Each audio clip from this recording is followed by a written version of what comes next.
Hello everybody. Just as a reminder, this channel is for educational purposes only. And hello again and welcome back to Forever Conscious Research Channel.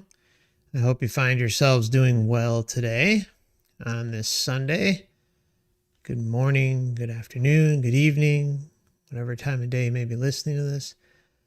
And just a reminder, don't work too hard this coming week. Earn your paycheck and move along and look for the weekend. Or look forward to the weekend, I should say. I just want to say hello to Tommy out there. Good to see you, brother. Oh, thank you for joining. I appreciate it. Hello, Seth, Joshua, Take the Red Pill, Perry, and Renato, and everyone else out there. Okay, so got an interesting case, a wild one. The other one we did the other night was wild too.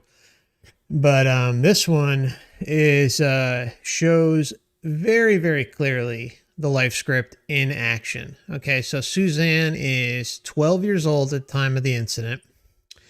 And she, there's a snowstorm coming, and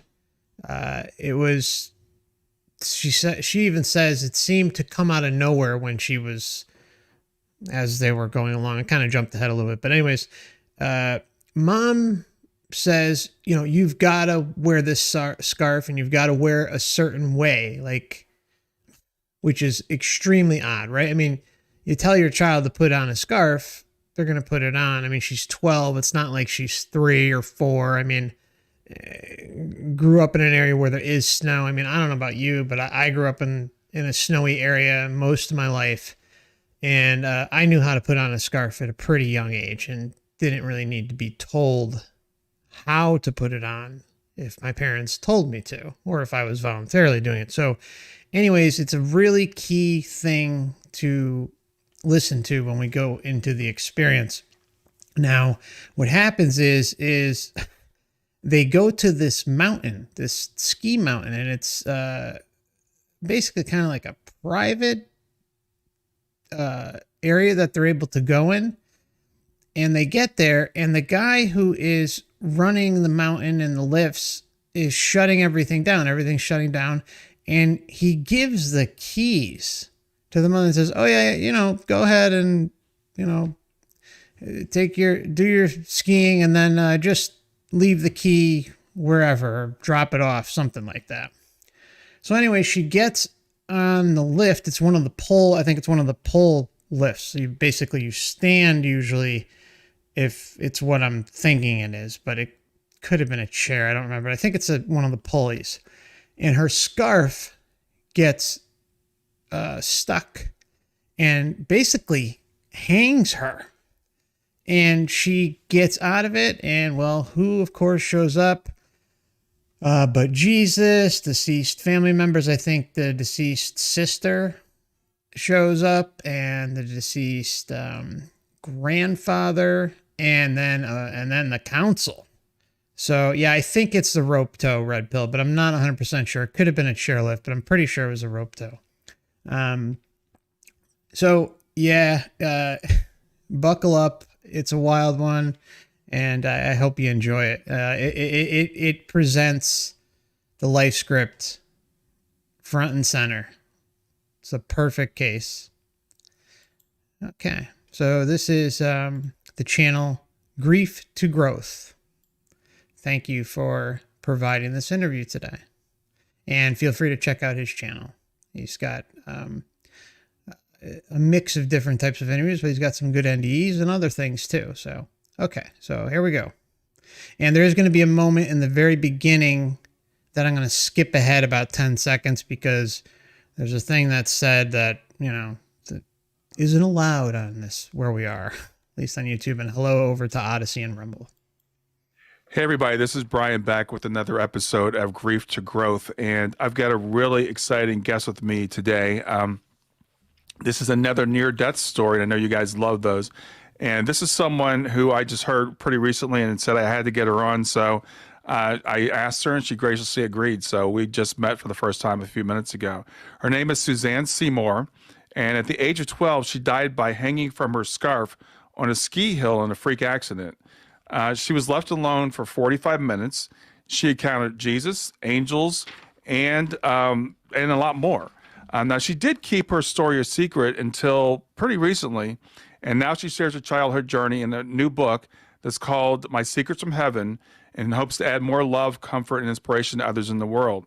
And she also became a registered nurse after her experience. So I just want to give a real quick introduction. I want to let Susanne tell her own story. So with that, I want to welcome Susanne Seymoure to Grief to Growth.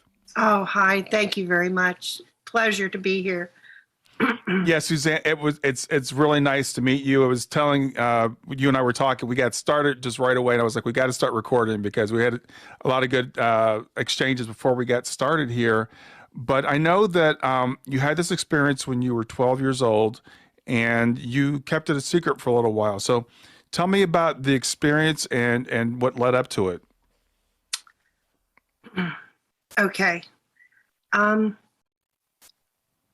So I was 12 years old, and my parents, I give a little background in my book about my parents because I think people like to know what influenced your life before that experience. I just think it gives a complete picture and allows people to get a richer experience. So my parents. Okay, so I got to skip this part. You can figure it out by what she says. I did not have a strong religious background at all. There was no prayer in my home or any practice, so to speak. It was, they were scientific. My father was a very scientific engineer, and they wanted to live life. They weren't interested in reviewing the past or talking about heaven or death or any of it. So for them, that was really my experience as a child. When I was 12, they were reunited with my grandparents who decided to move here, and they built a home together in Pennsylvania.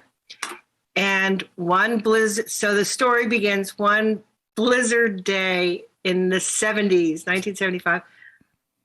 We didn't know it was going to be a blizzard. Of course, the weatherman. Oh, a little snow, don't worry about it. Mm-hmm. So we're like, what are we going to do today? We don't want to sit in the house. Let's go for a walk. Then we found our old skis in the basement. And my mother said, let's just take the skis and see if we can't run down the hill a few times. So it was my grandparents. So, I mean, think about that. Dusting off the skis doesn't seem like it's something maybe they regularly do. I don't know, but Mom says, hey, let's grab the good old skis and head out to the mountain, which, is still cool. I mean, skiing's fun. I used to do it all the time. Mother said, let's just take the skis and see if we can't run down the hill a few times. So it was my grandparents, my parents, my brother, and myself, and we went for a journey and a hike.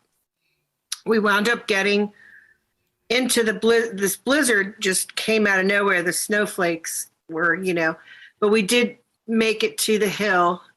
It was a struggle. We got lost because the roads and the forest looked the same. So we wound up getting lost, but we did finally make it. The ski hill was not for public use. And the reason I tell this is because there were no safety features, it was just my family there that day. As a matter of fact, the maintenance man happened to be nearby and was locking up another facility. And he turned it on, telling my parents, just shut it off when you leave. Here's the key.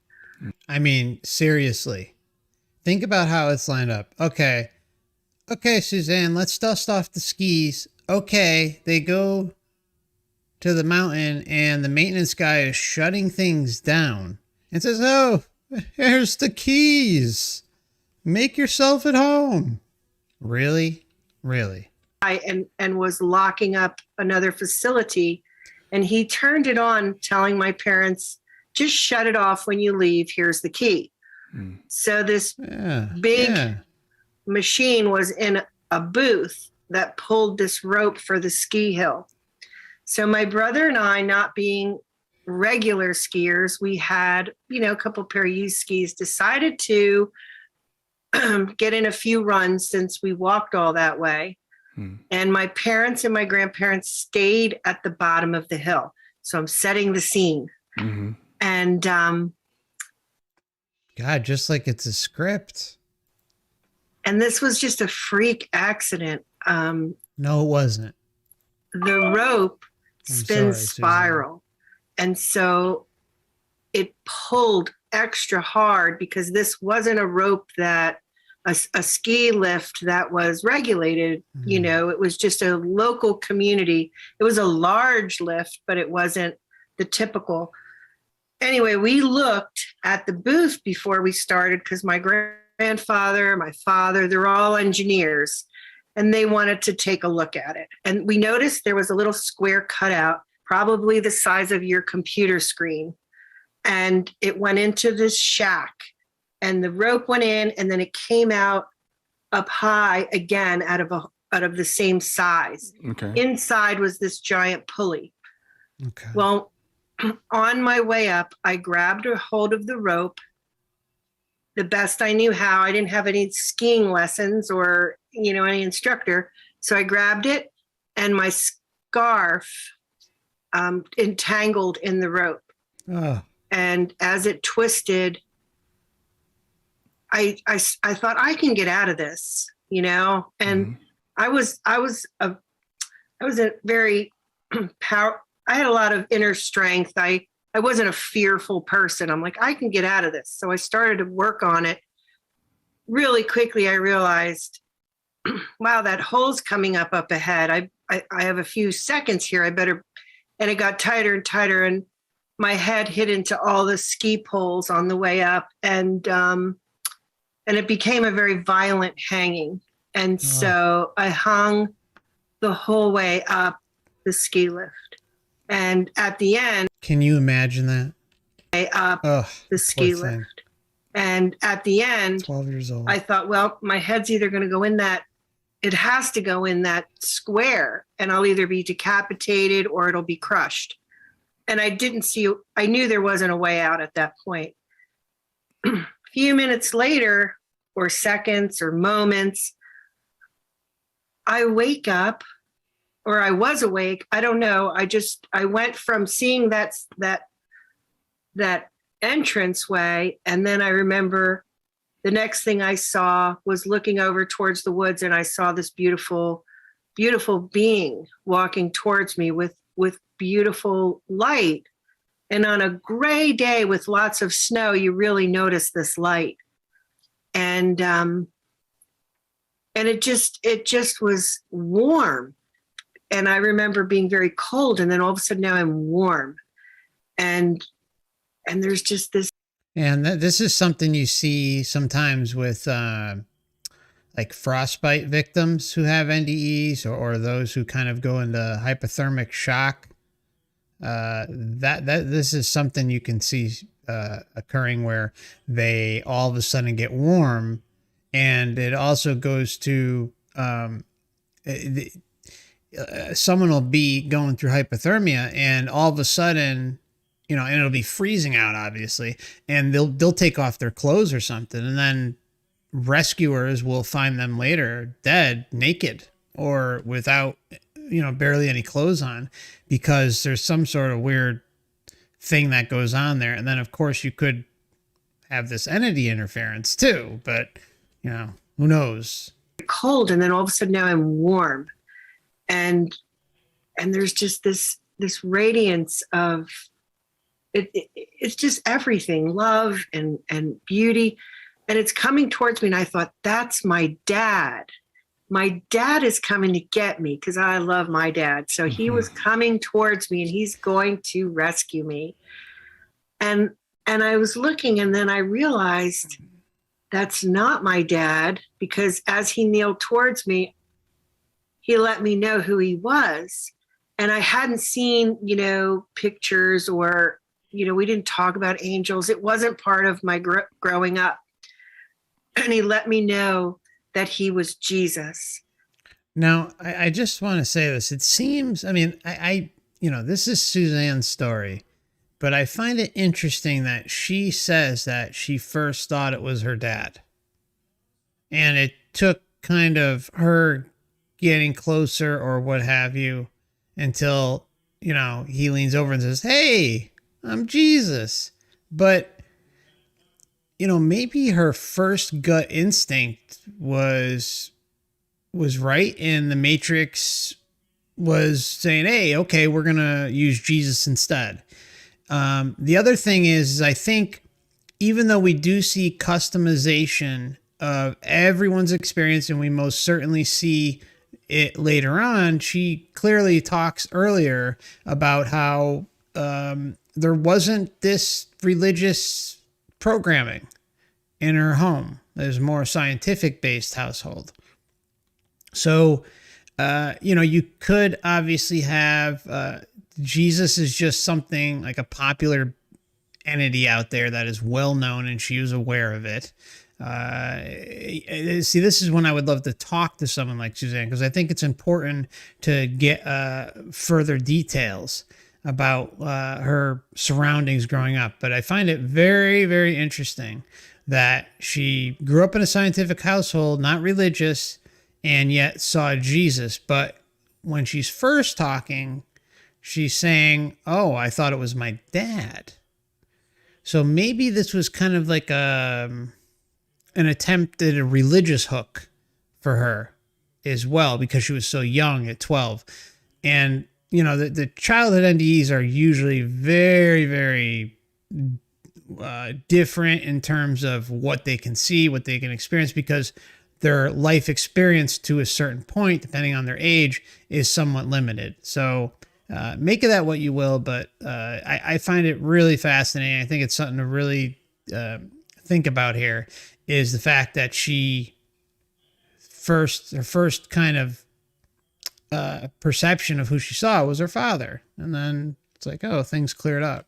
And of course, white light, warming, soothing, and, well, of course, we get loving. And his hands reached forward, and he had two angels with him, and they were not like the angels I've seen in pictures where they're women or female and they have beautiful sparkly wings. These were males. Mm-hmm. And they were actually they had strength, they had kindness, and they had humor towards me as a child. So there was a taller one and a shorter one, and the shorter one kept tripping as they were coming forward, and the taller one was like, "Come on, keep up, and hurry up." And so I was giggling because they smiled. They were, a little silly. And Jesus had his hands out, and then he touched me and he picked me up. And I remember just feeling like it was the love of 1,000 loving fathers. Like it wasn't so secure and safe and home and family. And I. Those are the key words, right? It's safe. It feels like home. And we hear that how often people say constantly that they feel like when they're having this near-death experience, a lot of them feel like they're at home, and especially when they're dealing with the light. So this is very, very common and an important data point to remember.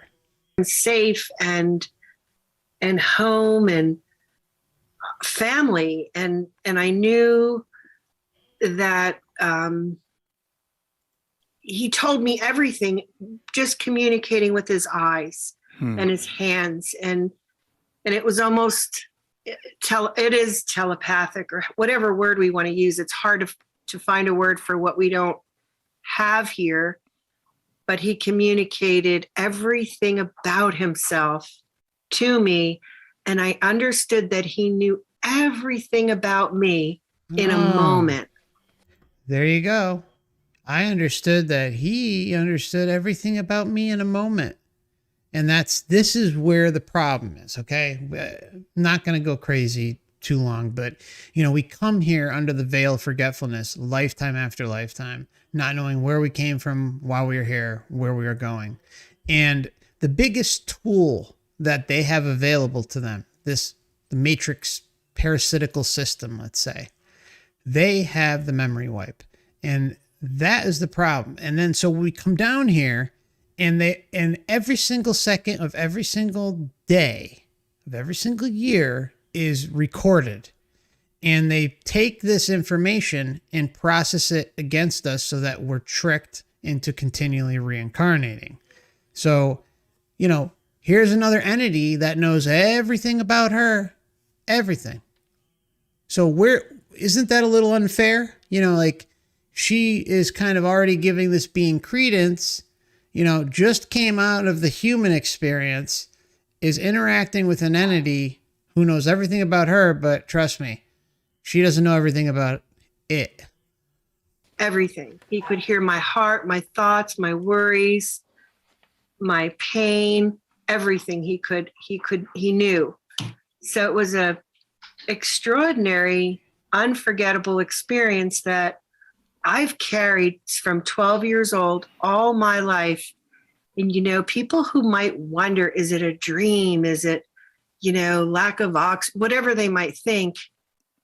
I've had many dreams and I've had many experiences, and I've been a nurse, an RN for over 25 years. And I've have children and a family, and I know what I know. Mm-hmm. That experience of having Jesus save you or come to you, it's the most real thing I know. And it's the most real thing I know. And again, NDE say this all the time. It's the most real thing I've ever experienced in my life. It's more real than here. Come to you. It's the most real thing I know. And it's my compass.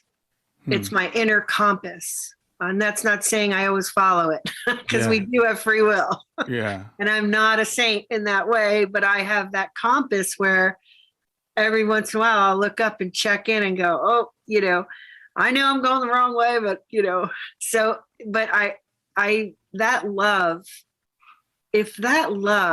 if people understood, and I believed everyone understood that love, because when I came back, he brought me back. I just thought everyone knew that experience, because people talked about Jesus and love and all these things. And there was so much to read about then, because now I'm looking for, where is he in this world? And I knew. Okay. So not to cut her off too much, but I think it has to be said that, there's a reason why Jesus is a big to-do on earth. And that's because it's one of the Matrix's go-to entities to deceive. That's why, so just like all the other ones, Muhammad and Buddha and, you name it, they're all out there, and they're tools for the Matrix. They're a specific entity, being that not everyone, but a certain segment of the population of the entire realm is putting their energy into. It's putting it in.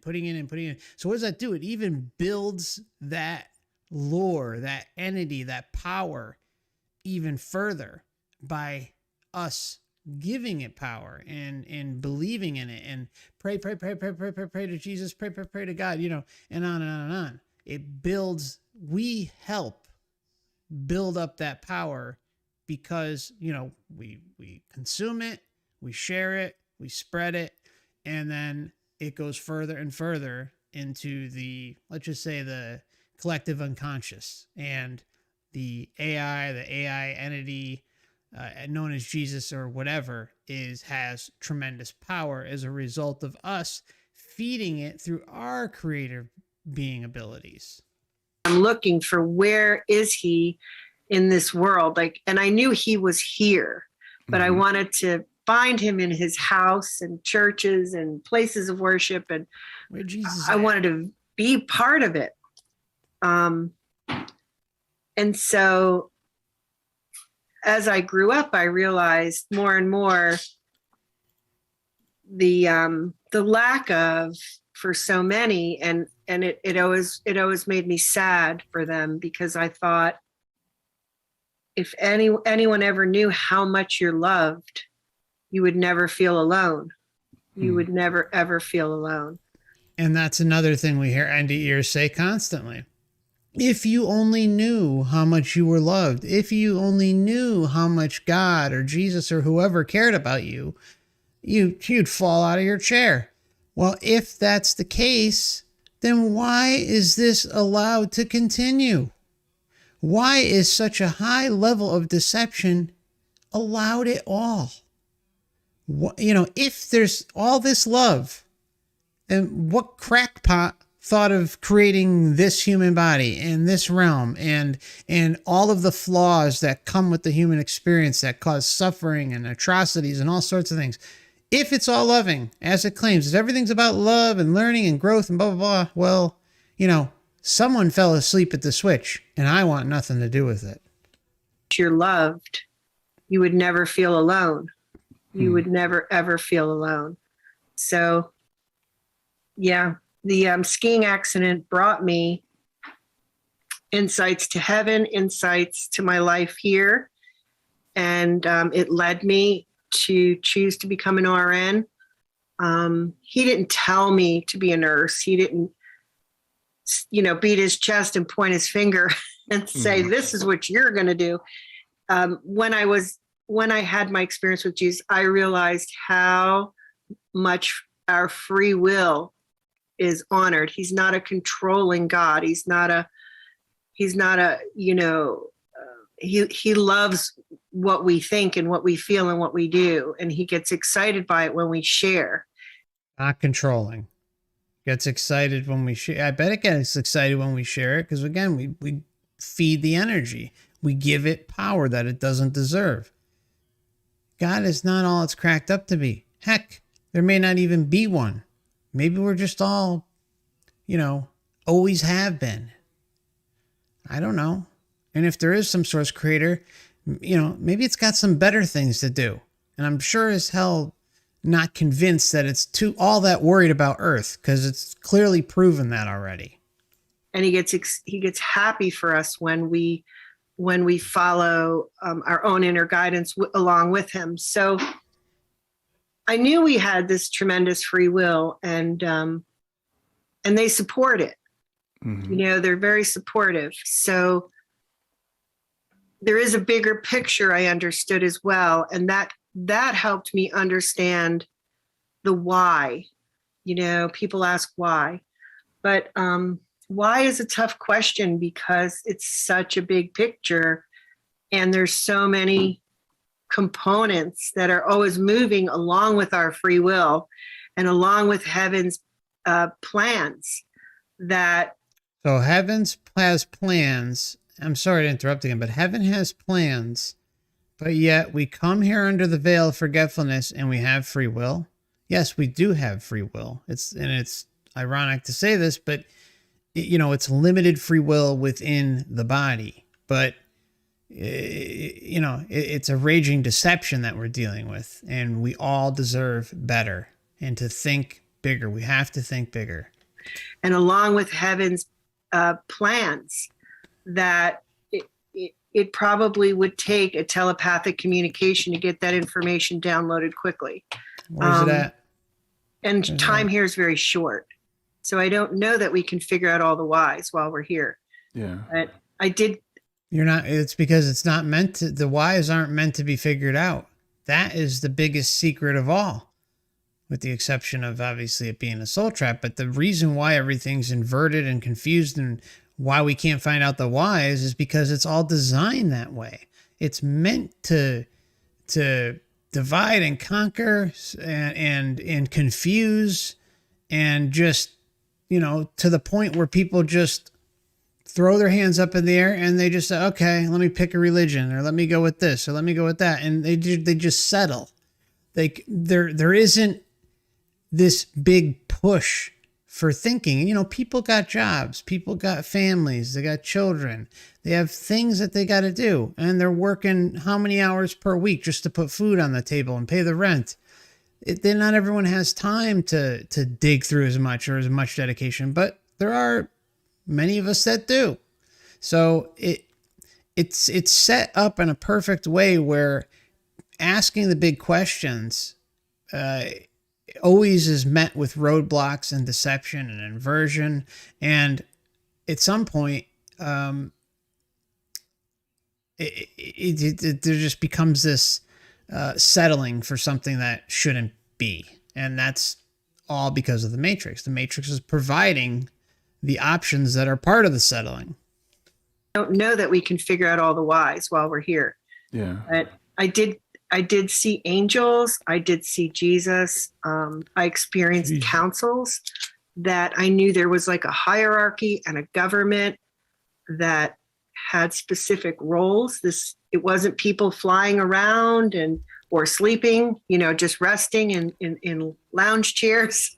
There was activity, there was work, there was communities, there were home. It was just very alive, very, very much connecting to here. So that okay. And that's something I've talked about a lot, and it's really, really important. Anyone who's new to the concept of the soul trap or maybe on the fence, a lot of my other work, like the past life regressions, pre-birth memories, even some NDEs, life between lives accounts, occasional breakthrough trip experiences, all of those show a clear picture of a false hierarchical system. And that, yes, there is work when you're in the astral.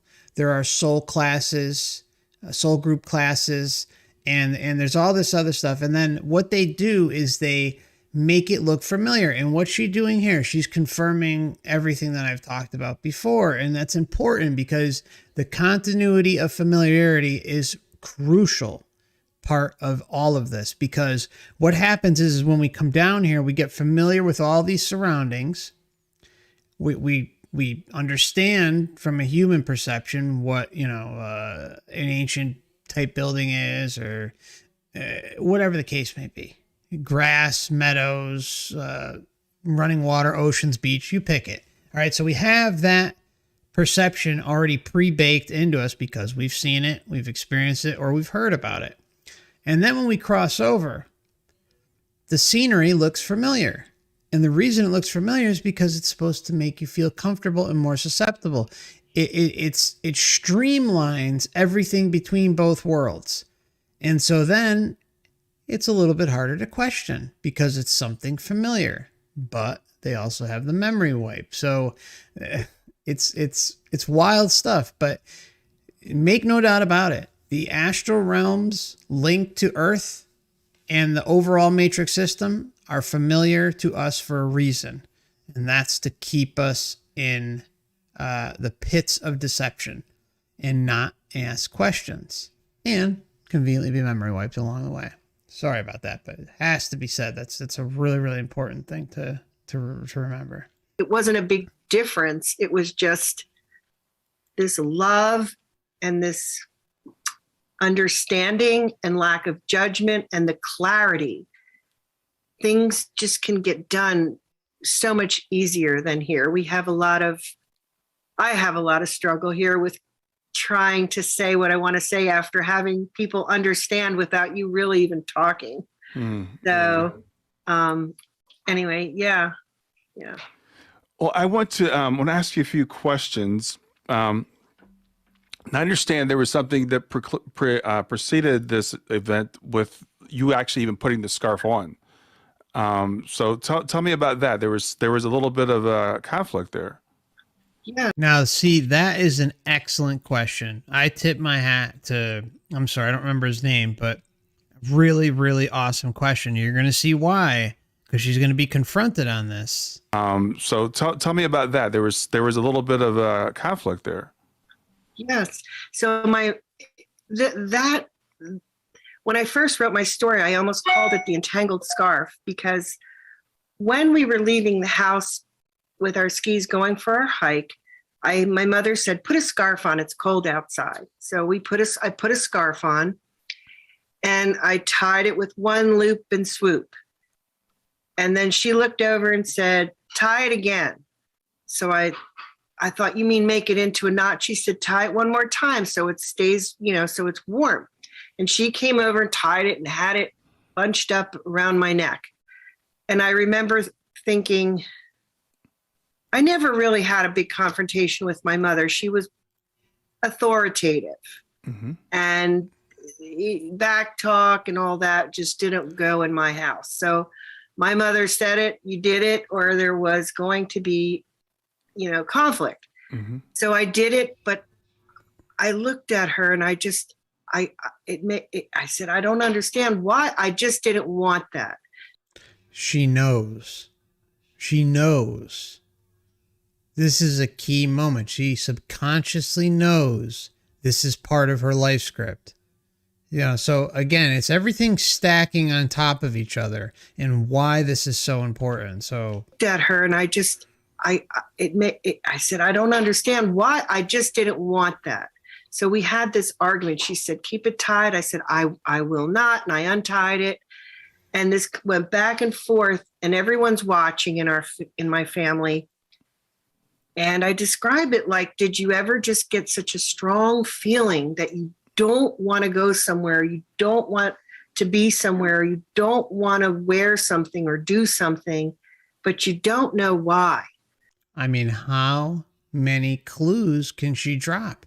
She intuitively knows this is not what she's supposed to be doing, but yet her life script and her mom by proxy and the lift driver or the lift driver, the ski lift mechanic, it's like a perfect storm, but there's nothing she can do to stop it. The train is rolling off the tracks and she just has to go with it.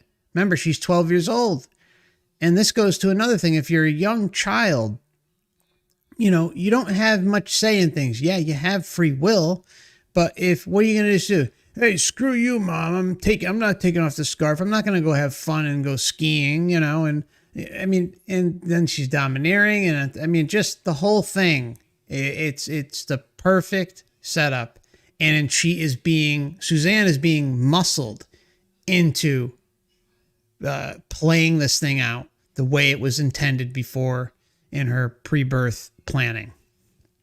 I've heard people talk about they don't want to get on an airplane so that was such a strong feeling. It became to the point where we weren't going to go. She was saying, well, we're not going to go until you do that. And she said, you're ruining the whole day for everyone. So for me to stand up to that instinct was so strong that I did not want that knot. Eventually I had to comply because, they were all wanting to go for this hike and skiing. So I did, but I remember feeling absolutely sick about it. Yeah. And little did I know when I was on that hill that I tried to put my hand through between my neck and my scarf. And I knew in that moment, I have a knot in my scarf. I'm not going to be able to get this out with one hand while it's spinning. Had I had the one, I think I would have had a easier, maybe, I don't know, but I knew that was a sure thing then, having that knot. Okay, so here she is even going a step further and telling us that, remember, Mom made her put the scarf with 2 knots in a certain way. She's used to doing it whatever way she does it, 1 knot. And had it not been, in her opinion, set up this way, maybe she would have been able to get out of it easier. Maybe she would have been able to not have this traumatic incident occur. But no, the Matrix said, this is what's happening and we're going to strong arm you into it. 12-year-old child, remember. But God loves us, right? Sure thing then, having that knot. Sick. And so that was intuition, I suppose. And yeah, and that, to me, that brings up a question, because it sounds like it was intuition, but do you feel like this experience, you talked about free will, but did this have to happen? Because it's interesting, you and your mother are having this conflict, but eventually your mother wins out, which I'm assuming is what led to you actually having this experience. Excellent question. Did I think the experience had to happen? I'm asking you at this point, looking back on it. Wow. See, she's never even thought of it.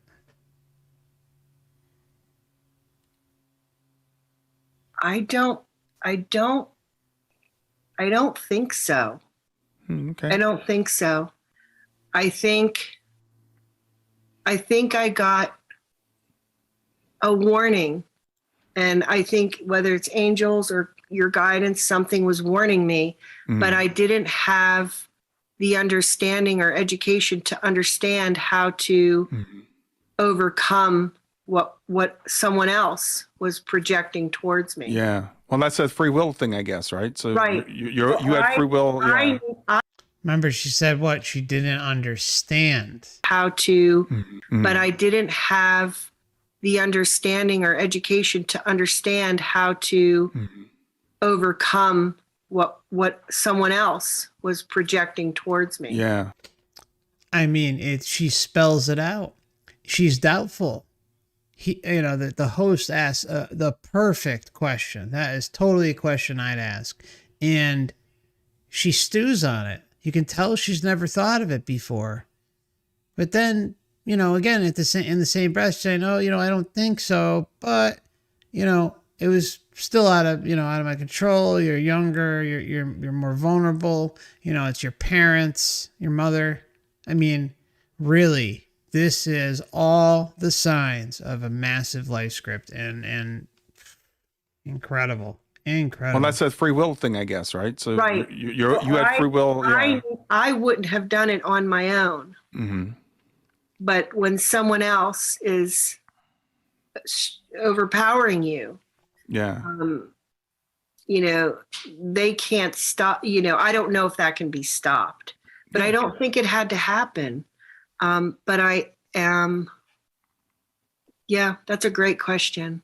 Yeah, I was just curious because I was just talking with somebody the other day, and I debate this all the time: free will versus like you said, heaven's plans or predetermination, and it's very. I think it's complicated. I don't think it's one or the other. I think there's kind of a combination of things. The collaboration. So and before he continues, that's exactly what's going on, minus the heaven part. See, it's the automatic default that hey, it's coming from heaven, it's coming from God, so it's got to be just, it's got to be right, it's got to be in my best interest. It's God, it's Jesus, it's the disciples, it's all these other things going on. Sure, everything's cool. Meanwhile, it's just like everything gets thrown to the wind about the overall human experience and the fact that reincarnation is a thing, and that, point blank, we're continually told that we're supposed to come here to learn and grow and this and that. No. When does common sense enter the picture? When do we say enough is enough and take control of our true essence once again and liberate ourselves and never come back here? It's one or the other. I think there's kind of a combination of things. It is a combination of both. So you're 12 years old. You're going up the hill. The scarf is tied around you. So I want to help people understand this, and I want to understand it. So you see yourself going to what you feel is your imminent death, and from my understanding, the way you just told it, you sustained some pretty serious injuries. It wasn't like you just blacked out. Right. I've heard a lot of times people will leave their bodies before their deaths. Do you remember leaving your body, or you were there and then you were somewhere else? I didn't leave my body at that time. Not until Jesus came, then I did. Okay. But I didn't know I was leaving my body because I felt completely whole and I felt completely like me. And there was no change for me except this extraordinary love and peace and all the goodness just wrapped into one moment. It was just everything. All the goodness wrapped into one. Meanwhile, she just had a traumatic incident back on Earth. So at some point though, the scarf became detached. It came off of you, right? Right. And so I found that out because my grandfather, the engineer, my father, they said that the scarf went through the gears, came out flying on top, that hole that came out the top. So this scarf somehow miraculously came off my neck after being so tight it tore all the skin off my neck.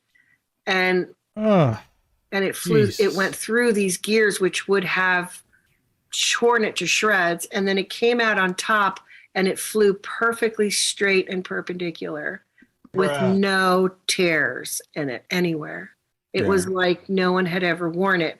So when they saw that, and they were at the bottom of the hill, they knew there was a great sign of the supernatural. They knew there was so much more going on than an engineer could explain.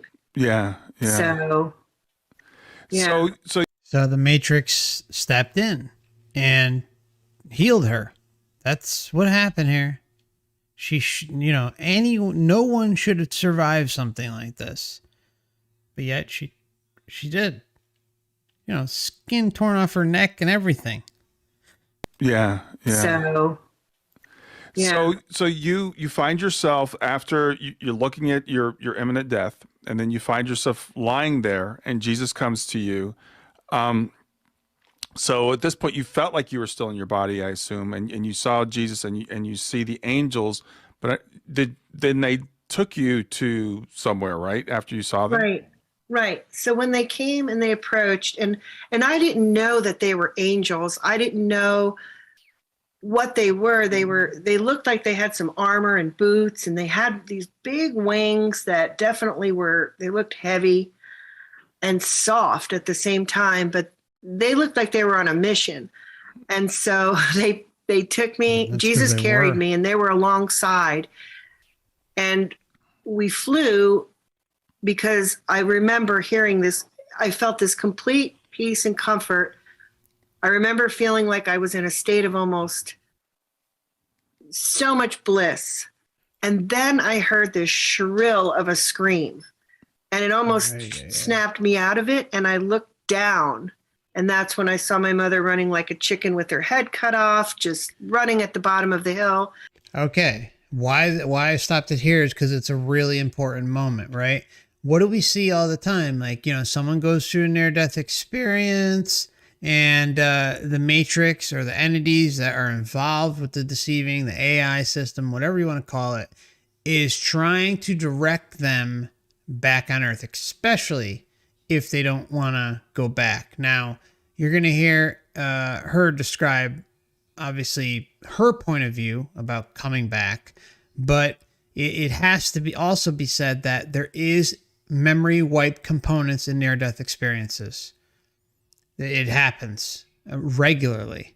So with that taken into account, we don't know if anything was wiped out in between or at any point, or who knows.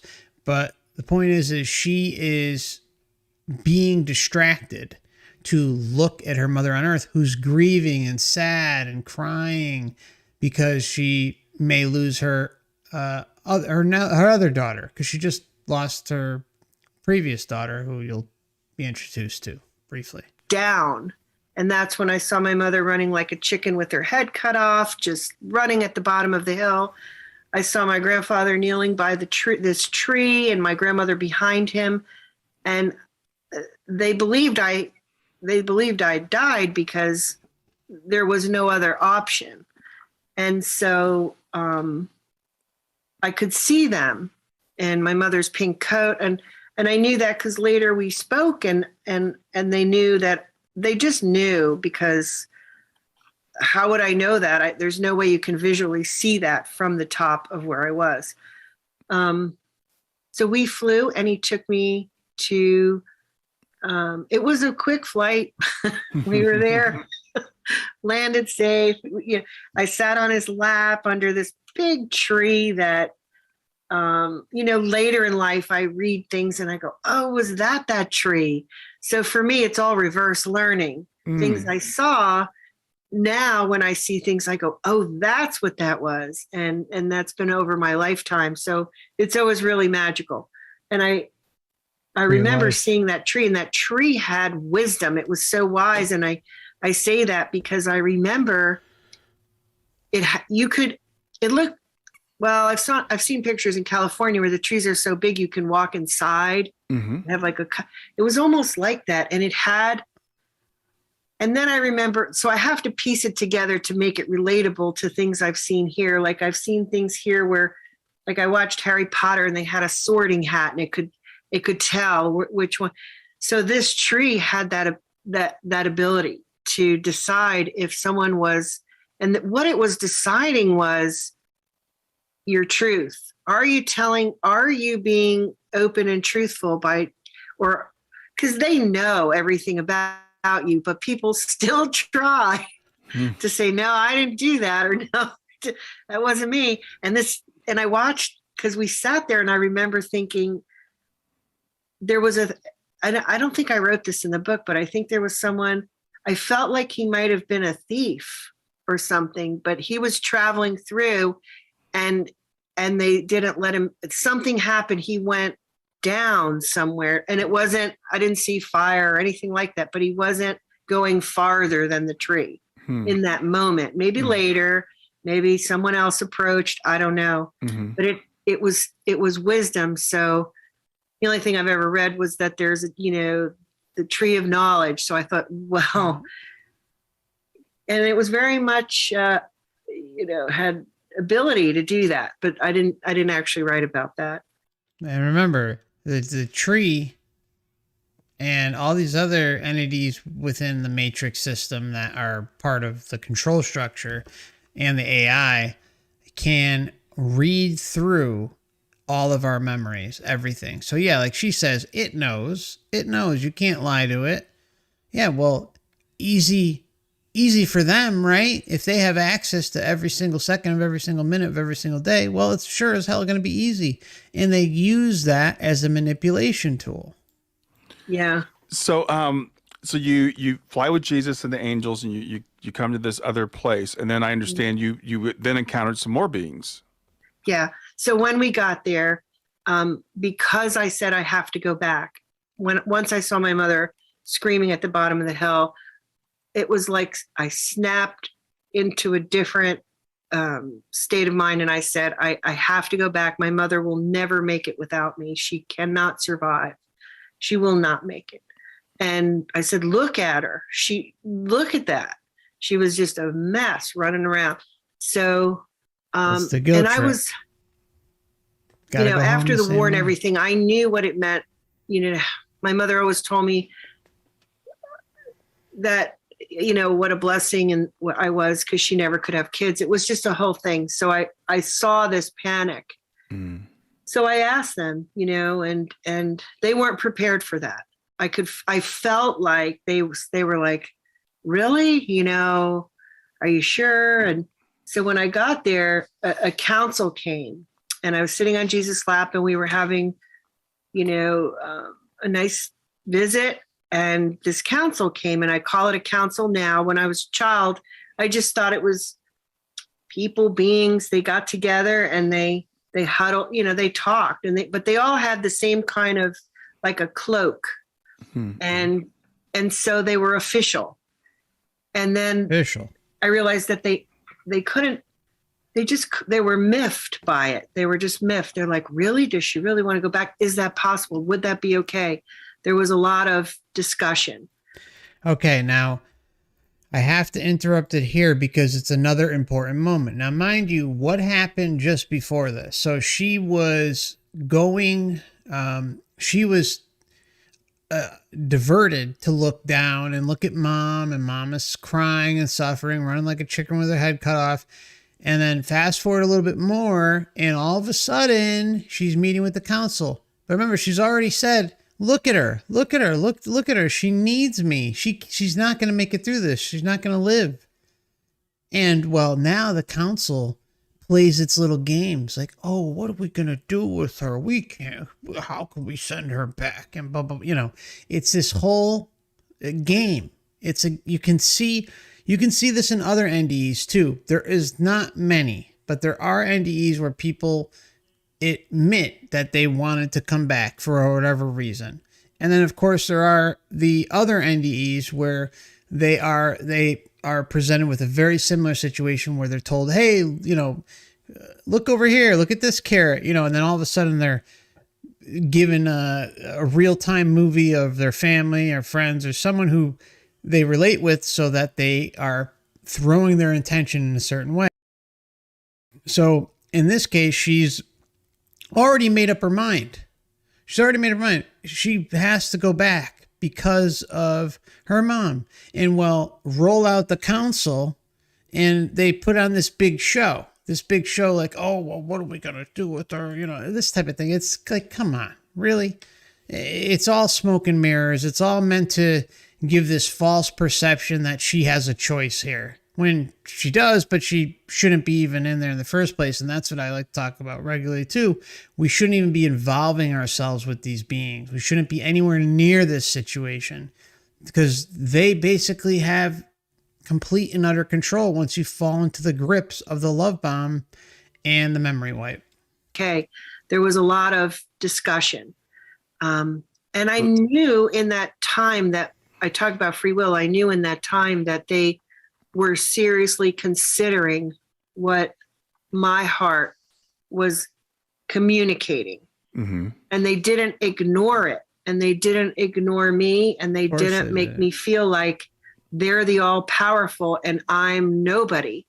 They made me feel like we're going to make this absolutely best choice for everyone. And it wasn't ever felt like I was overpowered. I just knew that they were wiser than me, and that they were going to consider a bigger picture. She knew that they were, quote unquote, wiser than her. They're going to see the bigger picture. Well, isn't that a problem? Isn't that kind of just giving your sovereignty away to another entity because you perceive them to be more powerful or wiser? See, this is where all the problems, I mean, there's so many red flags that we run into, and we've all been through this. We've all gone through this whole process, you know, of course, in our own way, but we are all falling for this because we give them this fake power, and they're able to manipulate us with this perceived power. It's crazy. Consider a bigger picture.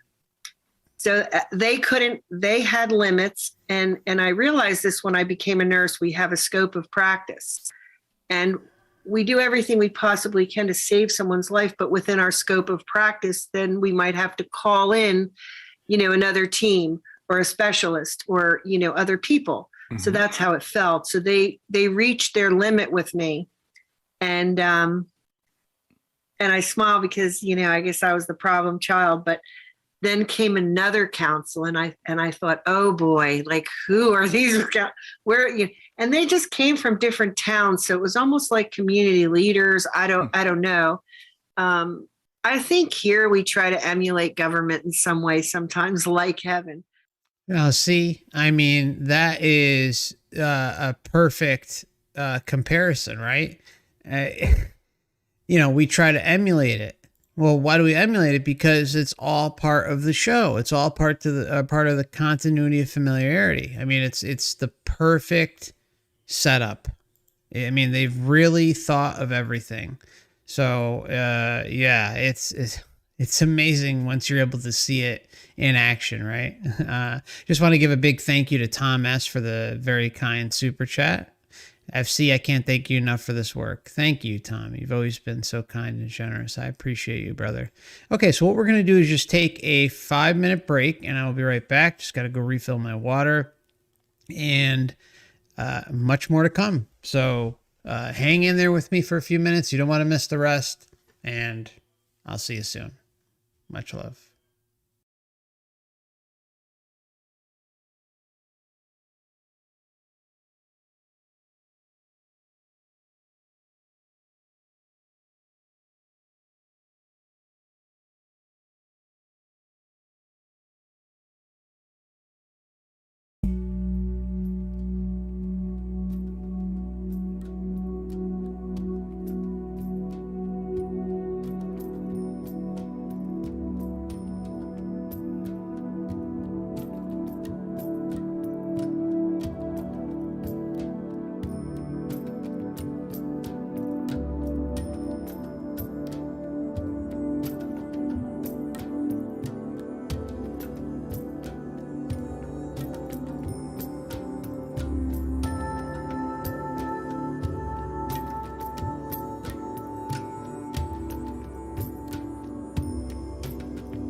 be much longer, my friends.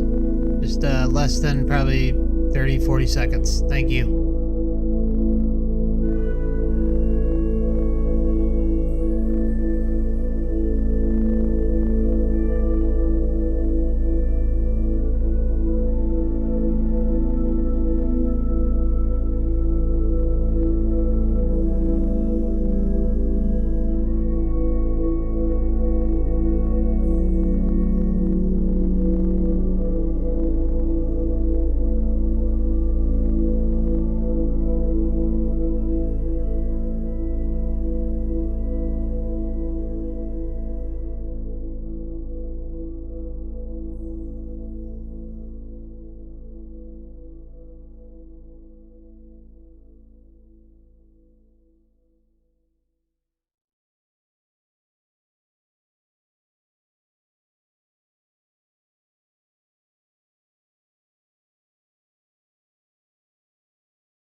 Hello, everybody.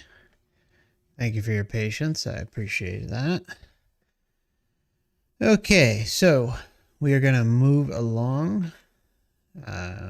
Just as a reminder before we do get back into the near-death experience of Susanne, starting next month, December 2022, and every month moving forward, I will be doing exclusive live streams over on Odyssey and also Rumble, but mostly Odyssey. Definitely on Odyssey. And right now, I want to say hello to everyone over on Rumble and Odyssey who are watching, and of course here on YouTube. But there's been some BS going around on my account. I've been getting hit with copyright with old videos like crazy. It's absurd what's going on.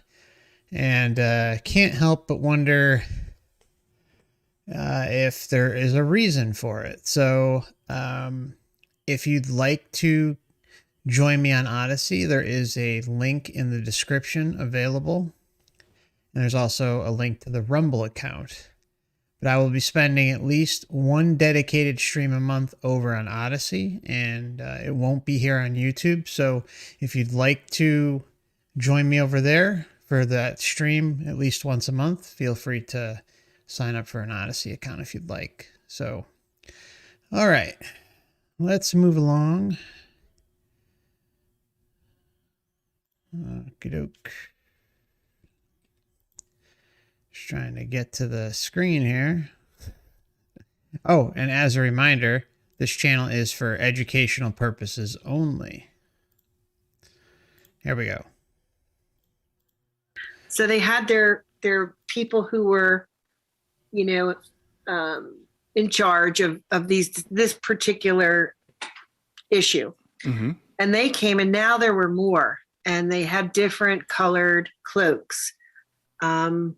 Everything looked very realistic, very official. It wasn't anything, that I would think like, wow, I'm on another planet or something like that. It just was beautiful and loving and extraordinary. So now they had their job to do. And again, there were questions, and they were communicating with me and each other. And they had a limit of what they could do. And we were at a crossroad. Like, what are we going to do? What are we going to do with her? So you were saying, what are we going to do? You were saying you her? want to come back, and they were like, "Well, we're not sure if this is okay." We're not so sure that that's the best thing for you. Like, or they listened. There was a lot of telepathic communication, so everything was listened to. My heart, my mind. All this information was beyond anything I've ever experienced here, in how well they collaborate. Here we do our best to collaborate, but we have ego and all these other factors that come in. There, it's a pure collaboration. It comes from a place of pure love, wisdom, and there's no no smoke and mirrors. Everything's clear. So Sorry, I can't help but laugh. There's no smoke and mirrors. Comes from pure wisdom and whatever else she said. You know, Susanne, my heart goes out to you, okay? I always like to say this to any near-death experience that I review. It's not that I don't believe your story. It's just that I believe that there is this overarching control system taking advantage of us, including you, Susanne. And to assign it wisdom, it immediately goes to the God narrative, and the God narrative is pushed here. And you can call it the false light, you can call it the archons, parasites, whatever you want to, AI, all of the above. I don't even like using the term archons because it means rulers, and nobody rules over this guy. Nobody rules over our chat. Nobody. I don't like using the term rulers. I like using the term parasites because that's what they are. They're sick and twisted and demented. So, anyways, sorry. I'll continue. So that group, I could see the first group I could see was relieved when the second council came in and they all gathered and talked. And then the second group I could see, now they called in even more. So more kept coming. And I thought, oh, there's more. And Jesus was very patient and just sitting and we were talking, and it was just, and then finally, we broke bread. I guess they were still stuck with what was going to happen, or not stuck isn't the right word, but analyzing. Mm-hmm. So along came, they had to wake this other being, and he was an older man. And I say a man because he had me study his face, and it was very chiseled, and I didn't know who he was. But he actually put his arms under my armpits, kind of from behind, and he just sort of glided me around really fast to show me what I thought looked like universities or libraries or houses of information, to let me know how intelligent all this is, because he's showing me old because I think he wanted me to equate age with wisdom. And then all those places of records or films, or he just let me know that everything is taken into consideration, everything. And our understanding, he let me know, he taught me so many things in a very short time, and they come out as I grew older. See, they come out as I grew older. That suggests a memory wipe. And it's, it's very common for NDEers to recall certain things that happened during their experience a little later on. Now, when there are drastic changes, that's when you got to be careful. And there are some out there, and most of them sell many books, like, oh, my NDE book 1, okay, everything's cool. NDE book 2, all of a sudden there's massive updates, and then 3 outdoes 2 and 1, and it just gets ridiculous after a while. And there aren't many of them out there, but there are some. So you always got to use your discernment along the way. But, when does it stop? When do we stand up and say, okay, enough is enough. I'm going to take control of my own destiny, and nothing's going to stop me. And nothing has infinite wisdom over me or calls the shots over me. It's over. As I grew older, not at 12, but in my adult life, these things would just keep unfolding where I recognized, and it was usually would unfold when I was helping someone else. I would get that information or knowledge, and I would have better words to say to the person, maybe, or better, because of course I didn't tell people what happened to me, but I communicated as a nurse or as a friend, mother, whatever. So it was amazing and I learned that there's like levels of that. We're all at different stages of growth. We're at different stages of learning. And so they showed me by these different councils and all these levels that there's just, you think you know everything, but there's always more. There's always more to know. And that I may not know why or anything, but there is a system that does. Okay, exactly.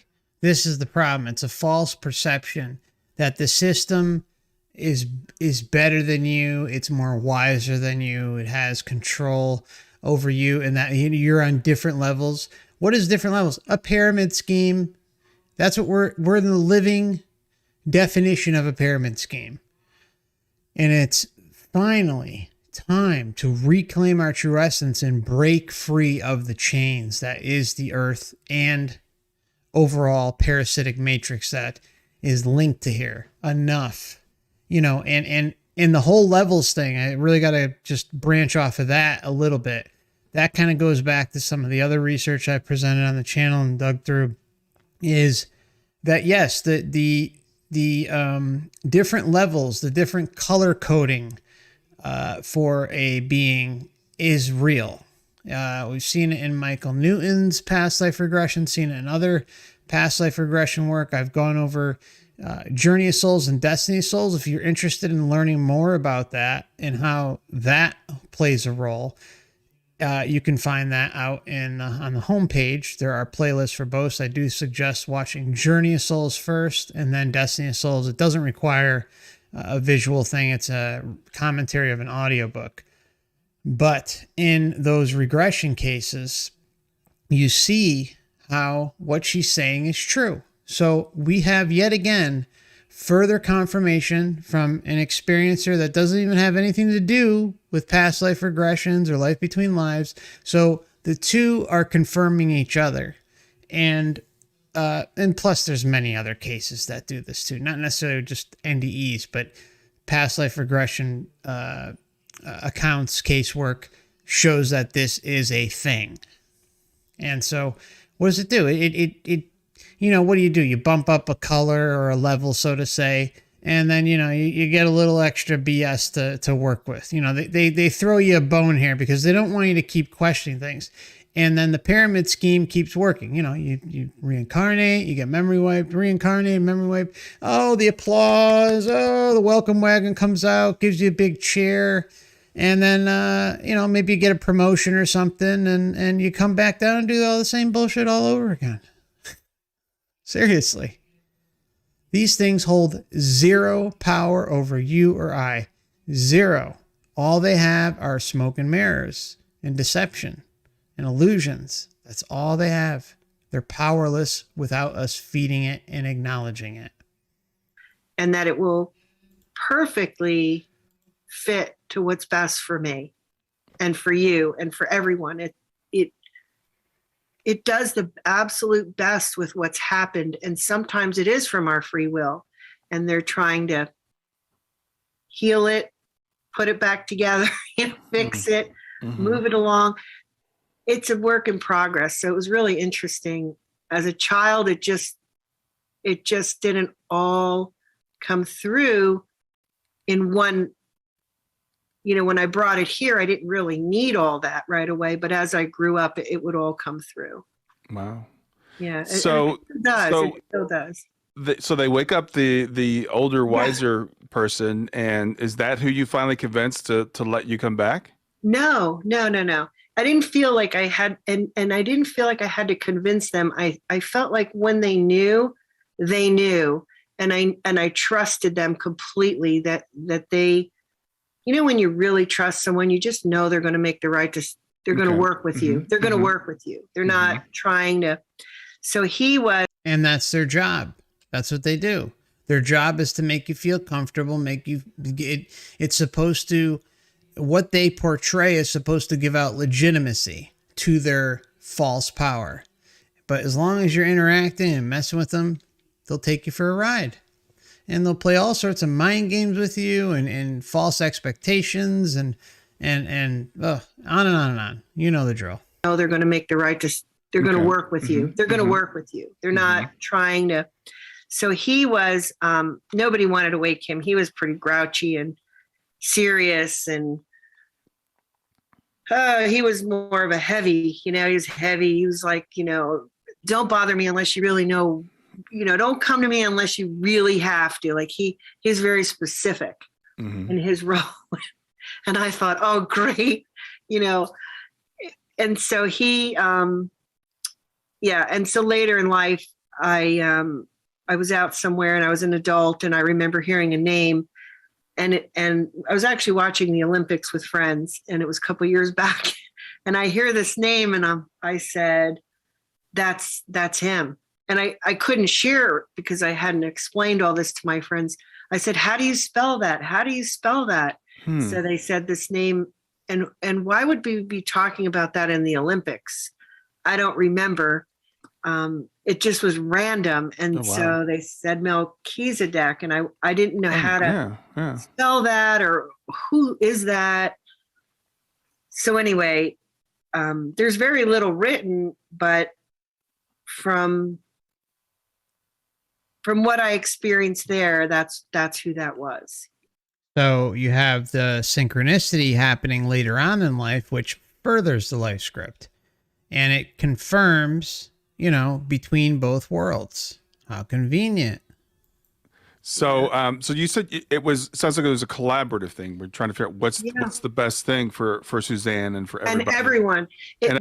They consider everyone involved.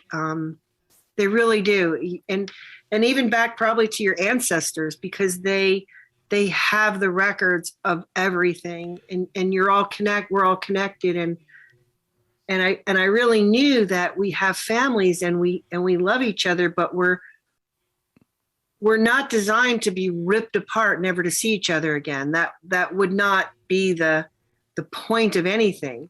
So to them, the separation is not very long because time there is different.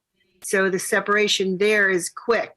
The separation here is a lot longer, right? Because we feel like, day by day, but there it's the time is just so much different. Yeah, the time is different, but we can't just throw away what we're experiencing here as if it's nothing, right? Yeah, it may be technically an illusion, but you're still living in the human body. You're still waking up every morning and going to sleep and going to work and paying your bills and do what you got to do. And that is a real experience because you're in the moment experiencing it. And just because, they on the other side don't understand time, even though they created the damn system, doesn't mean that, again, we can just excuse away what's going on here. We can't excuse away the memory wipe and all the atrocities and the faulty human body. I mean, so many problems. And there's the days of excuses are over, at least for me. And I think that's where we got to take a stand. We got to take a stand and look at this place on the bigger picture and say, what is going on? Why are things so screwed up? Why does history show things so screwed up? Because it's meant to be that way. Sadly enough, but no more. Day by day, but there it's the time is just so much different. So at what point was it decided you were coming back, and what did that look like? What happened? Okay. So after Melchizedek came back and he showed me everything, and I felt like he was letting them know I did my best. I don't know. And he was kind of like, I don't know. I did my best. They were all standing there going, I don't know. They weren't at a conclusion. And then I remember Jesus looking at me and I was looking at him. And then we both looked over and there was like this mountains, or it was like a hillside. And then over that hill, this big golden light just came over and it just came towards us. And I thought it looked like a hand because to me, it felt like it was coming, reaching, but it was this big light. And then Jesus and that light, they became one light. And then that light of gold, if that makes any sense, but they were gold. It was this gold light. He connected with it. It touched him first. That connected, and then my heart. And then he looked at me, and they had said to me right before that came, because they were like, we don't know. And they said, are you sure you want to go back? You're going to have pain. we can't promise anything, life, because let's face it here, we're not guaranteed, we don't know. So they weren't promising me a free ride. They were like, well, we don't know. And so, are you sure? And they were, are you sure, sweetheart? They kept saying, are you sure? And I, oh, are you sure? Are you sure? Are you sure you want to go back? Even though it was already planned, already destined to happen. She was supposed to go back regardless. All right. That why do you think they threw the carrot at the beginning and she was just so happened to be looking down at her mother in the moment while she was grieving and saying, oh, I can't leave her behind. She's never going to make it. Why is Susanne saying that? Why did that whole experience happen? Why does it line up with not all, but many other NDEs where the distraction is thrown like a fishing lure and it's like, okay, bite on it. It happens constantly. Distract yourself. Remember what it's like to be back on Earth. Remember that one you love and care about back there? Well, what are you going to do? You're going to leave her down there? You're going to be a cold, heartless daughter and never go see your mother and go take care of her when she's lost a child already? Really? And this whole process has played itself out. And, they're just playing this smoke and mirrors game. Seriously. you sure, yeah, sweetheart? Exactly. Steve Scott said it right. The illusion of choice, just like here. Well said, my friend. Spot on. We don't know. And so, are you sure? And they were, you sure, sweetheart? They kept saying, are you sure? And I said, yes, I'm 100% sure she will not make it. I have to. And they were just like, wow, I don't know about that. So then that golden light came. I believe that was the permission when Jesus actually became, Jesus and God are one. So it became one. Then he let me know he was all that.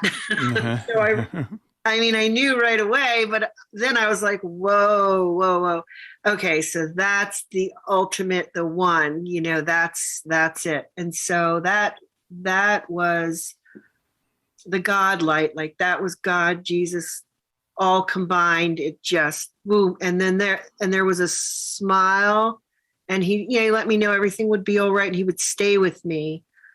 But I wasn't afraid. They didn't scare me. They just, it was kind of realistic and they didn't scare me or anything. And I made the decision and God said, okay. And so I came back and I was very, very badly injured. So they actually, yeah.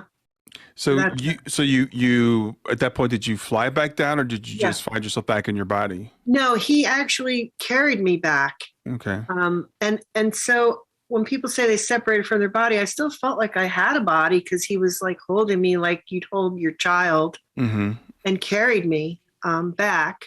So we came back and I had the best time there. So we came back and I thought, okay, he's going to stay with me longer. And he did until my parents and helpers, we didn't have 911 back then or cell phones. So it was a long time before help arrived. And it was only like a volunteer because we were in the middle of nowhere. And so I think I know they had to have done a spontaneous sort of healing as far as me being able to have any type of movement. And I agree. I think that's exactly what happened. She definitely dealt with the healing on a massive level. And these entity helped her out.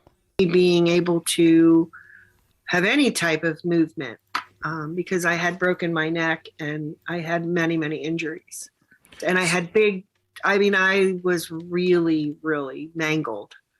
Right. So and I remember I heard you tell the story that you calculated, I guess your engineering family, that it took them 45 minutes to reach you. On a sunny day. Yeah. So what did it feel like in terms of the time that you were gone from your body? Was there any sense of time when you were gone, or it was 45 minutes here. That's a good question. So the calculation was definitely for friends, family, and loved ones, so that you could get a sense of it and be part of it.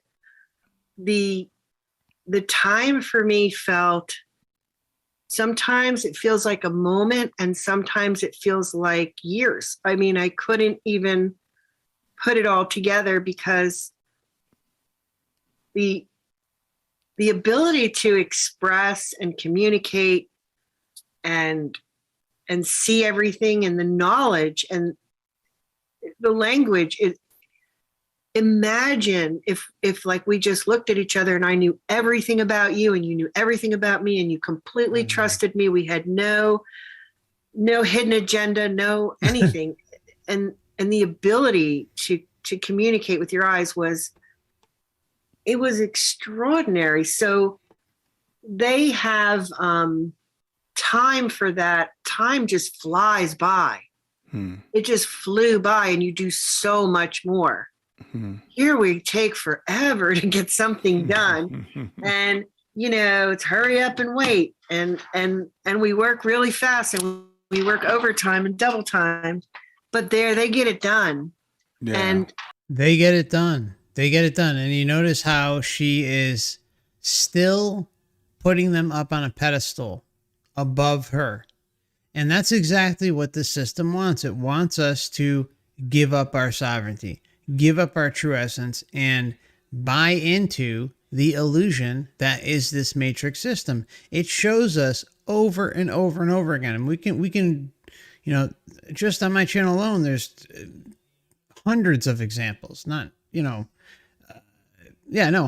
of examples. And it's just, it shows itself so easily. And I think it was Perry Smith said, God the dog. I mean, that's, you have, what does dog usually give? It gives endless amounts of love. It doesn't judge, it, protects you. I mean, and, dog flipped is God. And then you have other things like the solar system. The soul is lured into the system. I mean, we can go on and on. There's so many examples of this, but there is, in my mind, no doubt why a dog flips and represents God, because the false God of the Matrix presents itself like a dog. It really does. It's loving, non-judgmental, cares about you, protects you, embraces you, feels your emotions, all that stuff. It's crazy stuff. And with humor and love, and so it wasn't stressful. Right. It was more, but they definitely have a system, a working system. And I used to joke with my friends and say, now that they retire, some people, I'm like, yeah, well, or they'll say, rest in peace. I'm like, guess what? You're going to be working on the other side. There's more to do. Like, you're not sitting back. You're going to be involved. Yeah. And yeah. So I understand when you came back and your body was about the time that your mother was arriving, and your mother witnessed something as she arrived there, didn't she? Right. So she came up the hill, and now she's exhausted, and they reach the top of the hill, and she sees me. And originally at the bottom, my grandmother held her from coming to the top. She said, no one should see their daughter like that dead. They thought I was dead. So they said, no one should see. I believe I died in there somewhere, to some level of death and whatever. And they, so my grandmother said, don't go. None of them came right away. They waited for help. You don't need to see that. It's going to be too gruesome, just wait for help.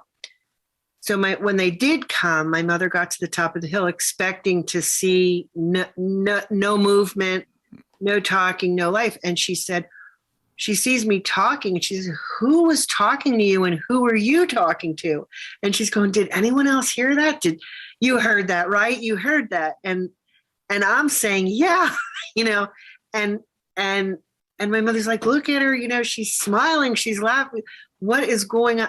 And all this blood. And so it doesn't make sense to us, like how you could see your child completely mangled and in this pool of blood. Like that alone could give you a stroke or heart attack right there.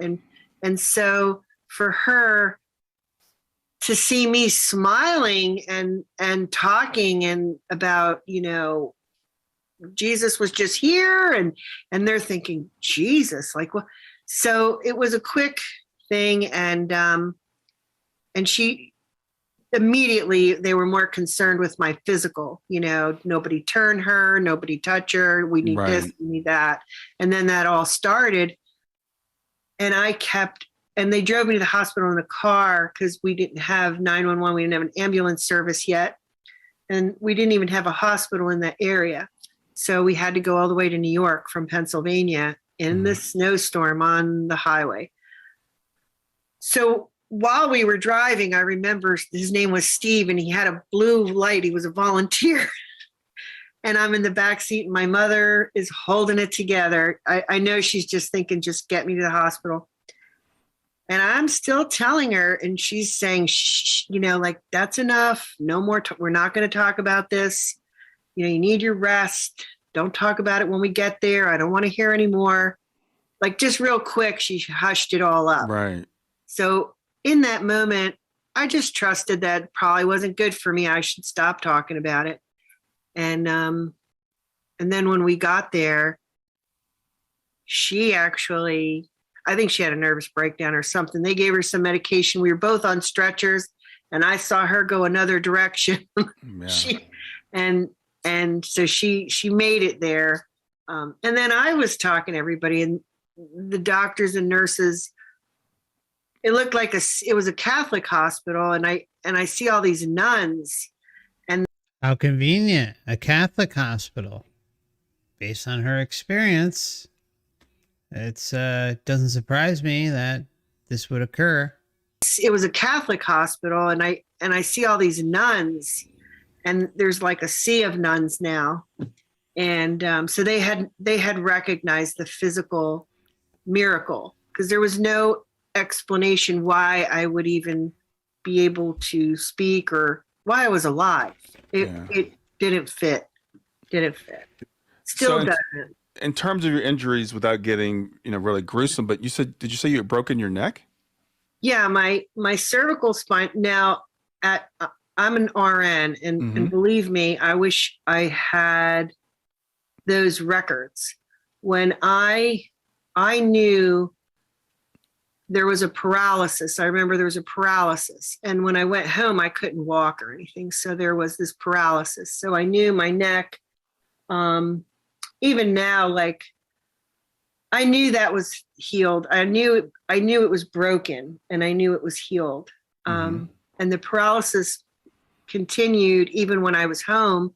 And then there was another miraculous healing somewhere where I just got up and walked to the bathroom, and everybody, again, my mother, she just, that poor woman. So she said, what's going on? And anyway, I had two on the sides of my heads were hit so badly. They were the size of baseballs, not a softball, but a baseball on my temples. Oh, and later I worked in the brain and spinal cord injury unit, and I had seen what that trauma really does. And the fact that I had no internal bleeding, they were just miffed by the whole thing. That type of swelling and all of so I knew there was spontaneous healing going on as time was going on, because I recovered rather quickly. And I became a gymnast within like the following year. Oh, wow. So my mother thought,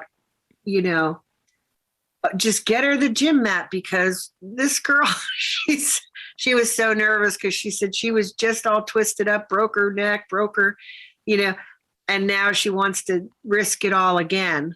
But I felt good, and and so for whatever reason, I was given that level of healing. Mm-hmm. And So I understand that your mother, even after witnessing, what she did with the voice at the top of the hill and seeing your recovery, your mother swore you to secrecy. yeah, she really did. And she said it was my second birthday. It was January 19th, and we celebrated every year. That was my second birthday.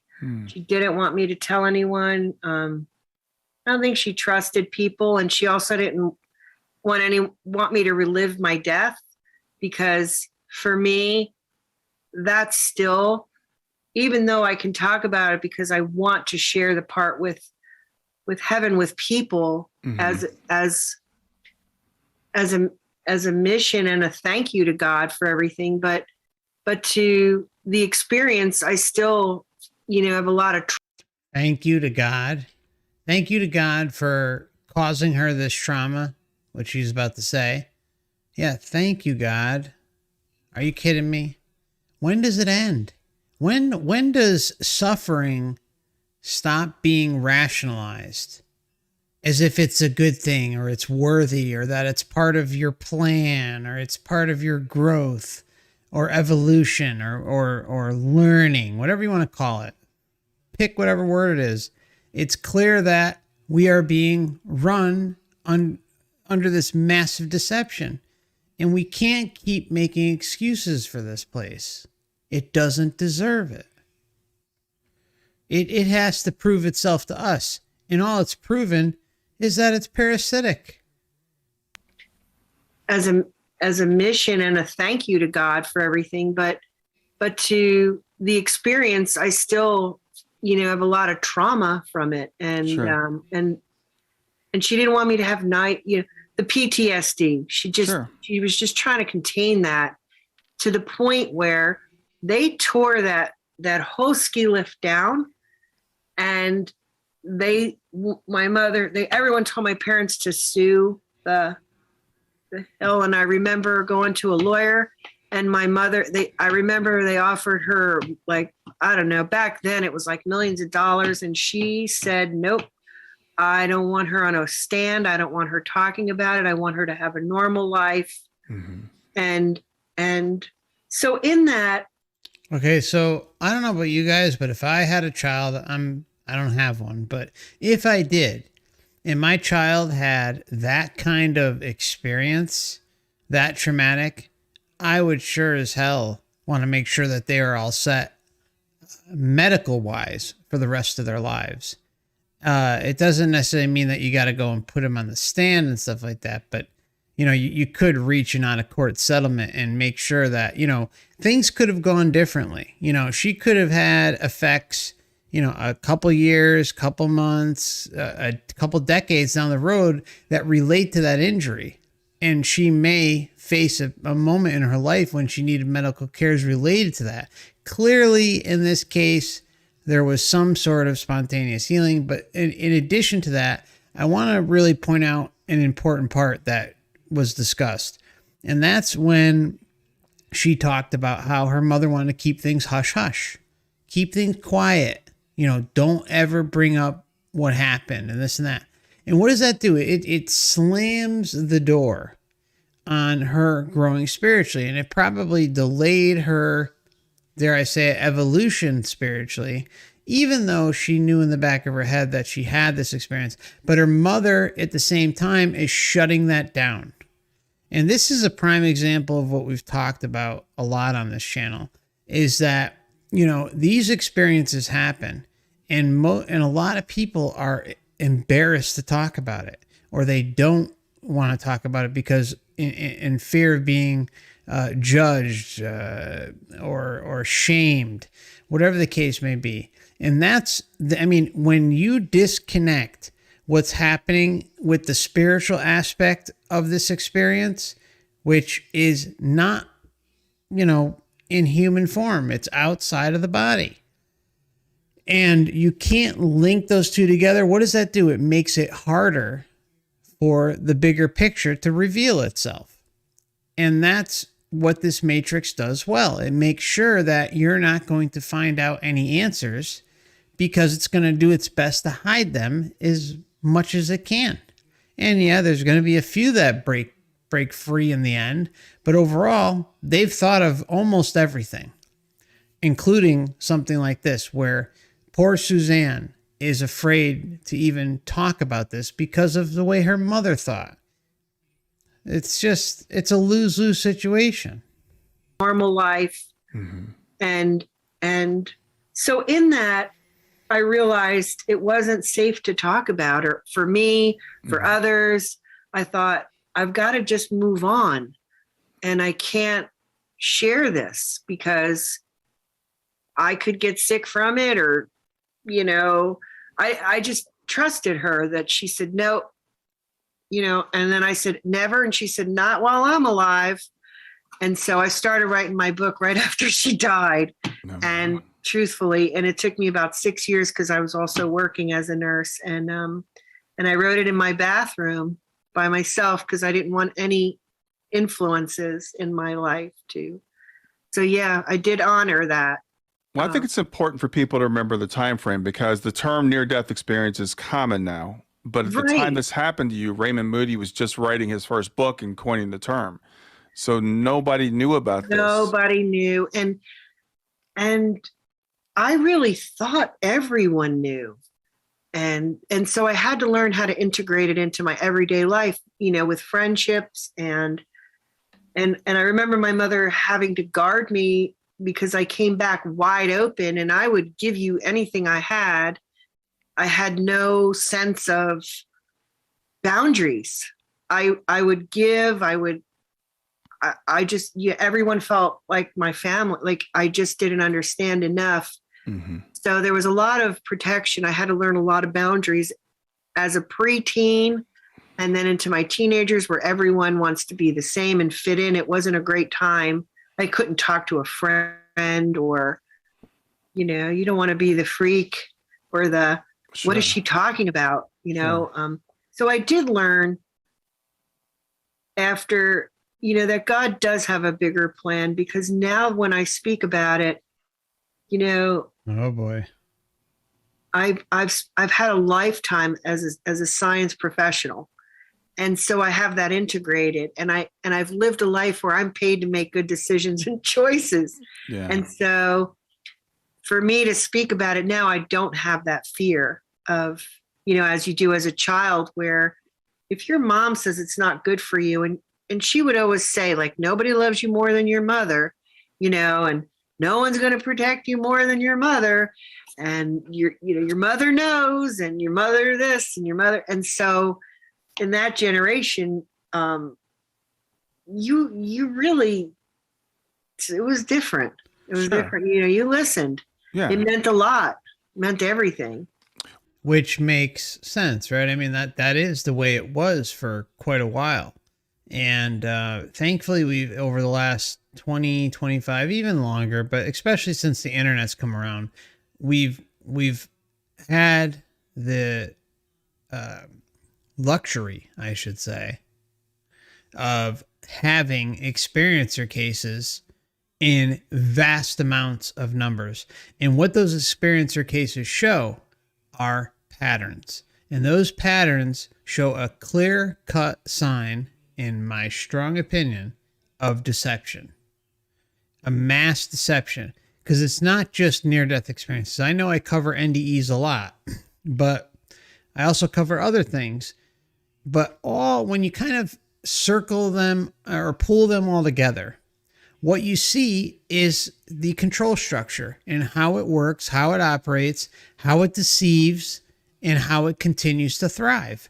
And that's only because we continue to give it the attention that it so desperately craves. You cut off the source, no pun intended, you cut off, the source of its feeding, which is our creative energy, our loving energy, our, trauma and depression and all that stuff. You link that all together. And you kind of submit to it. It's going to take it all and mix it up and pop out the best result so that you continue to fall for it when it doesn't deserve your attention at all. Doesn't deserve it. It hasn't earned it. If anyone needs to be answering questions or hustling up to life reviews, it's the Matrix, not us. Well, there are a lot of people even today, adults that have NDEs and don't feel comfortable sharing it. And it might take, and I've been to, I was telling you before, I think we started on the air, I've been to several IANS meetings, and people, they barely share in front of each other. Right. It's so taboo in our society. Yeah. So I appreciate you being brave enough to come out and tell us, because it's very healing for people to hear this, because we do sometimes, we feel like we're alone. We feel like this doesn't make any sense. When our loved ones pass, you know, like I was telling you before, my daughter's passed away, and, you know, am I really going to see them again? Are they really okay? Because even with our religion, it's like, is it really true? Right. You know, we want to know. We want to know. Because it's hard here.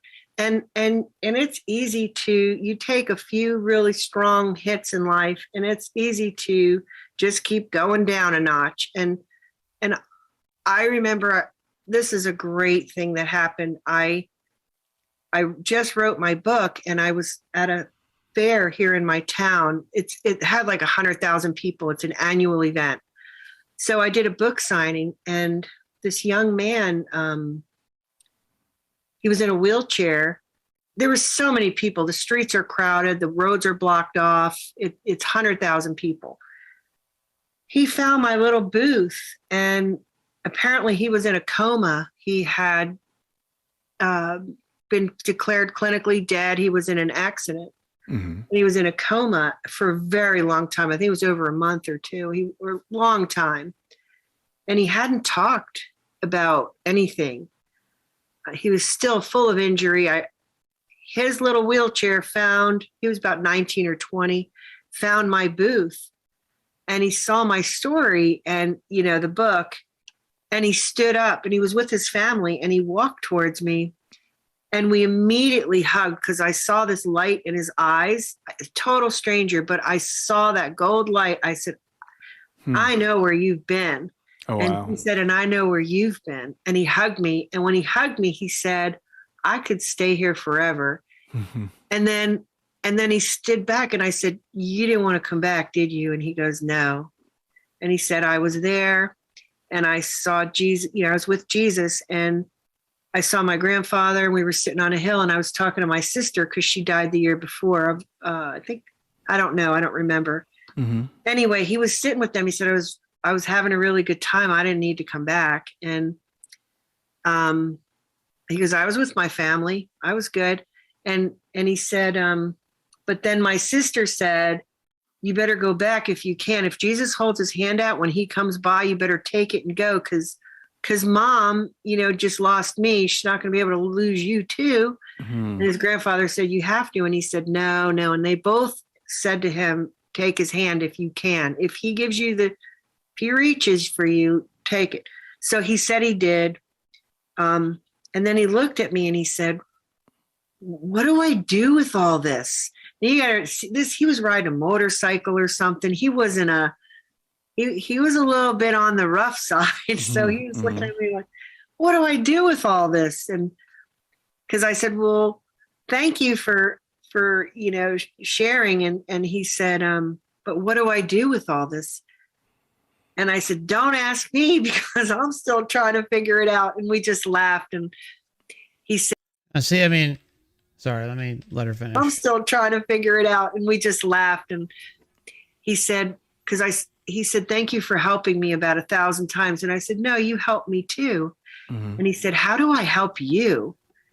And I said, just by being here. I'm not alone. Like, now I know, you know, I've met some. And so sharing really is so powerful in support groups. It's so powerful. Yeah. I think it's. Yeah. I mean, look, I think the support groups are great for people who have had NDEs. They so many of them need it. I know we've talked about this quite a bit, but it can't be said enough that, someone who has an NDE, according to the research, the top researchers who dive into the topic and look at the statistical part of things, they'll say that a person who has an NDE, they're usually not well the first couple years that they come back. And sometimes it lasts even longer. Almost, well, not always, but oftentimes, very high percentage end up breaking up with their girlfriend, boyfriend, husband, wife, moving on spiritually, making drastic changes. And, of course, you can understand if someone had a near-death experience and it was that formative, that they are going to end up making drastic changes in their lives. But it's not always for the best, but it's always for the best in what they think they should do. And then you can go a step further and say that most people have no clue, talking about NDE specifically here, that what their mission is, their purpose, and things like that. And they're kind of shooting from the hip and guessing at what they're supposed to do.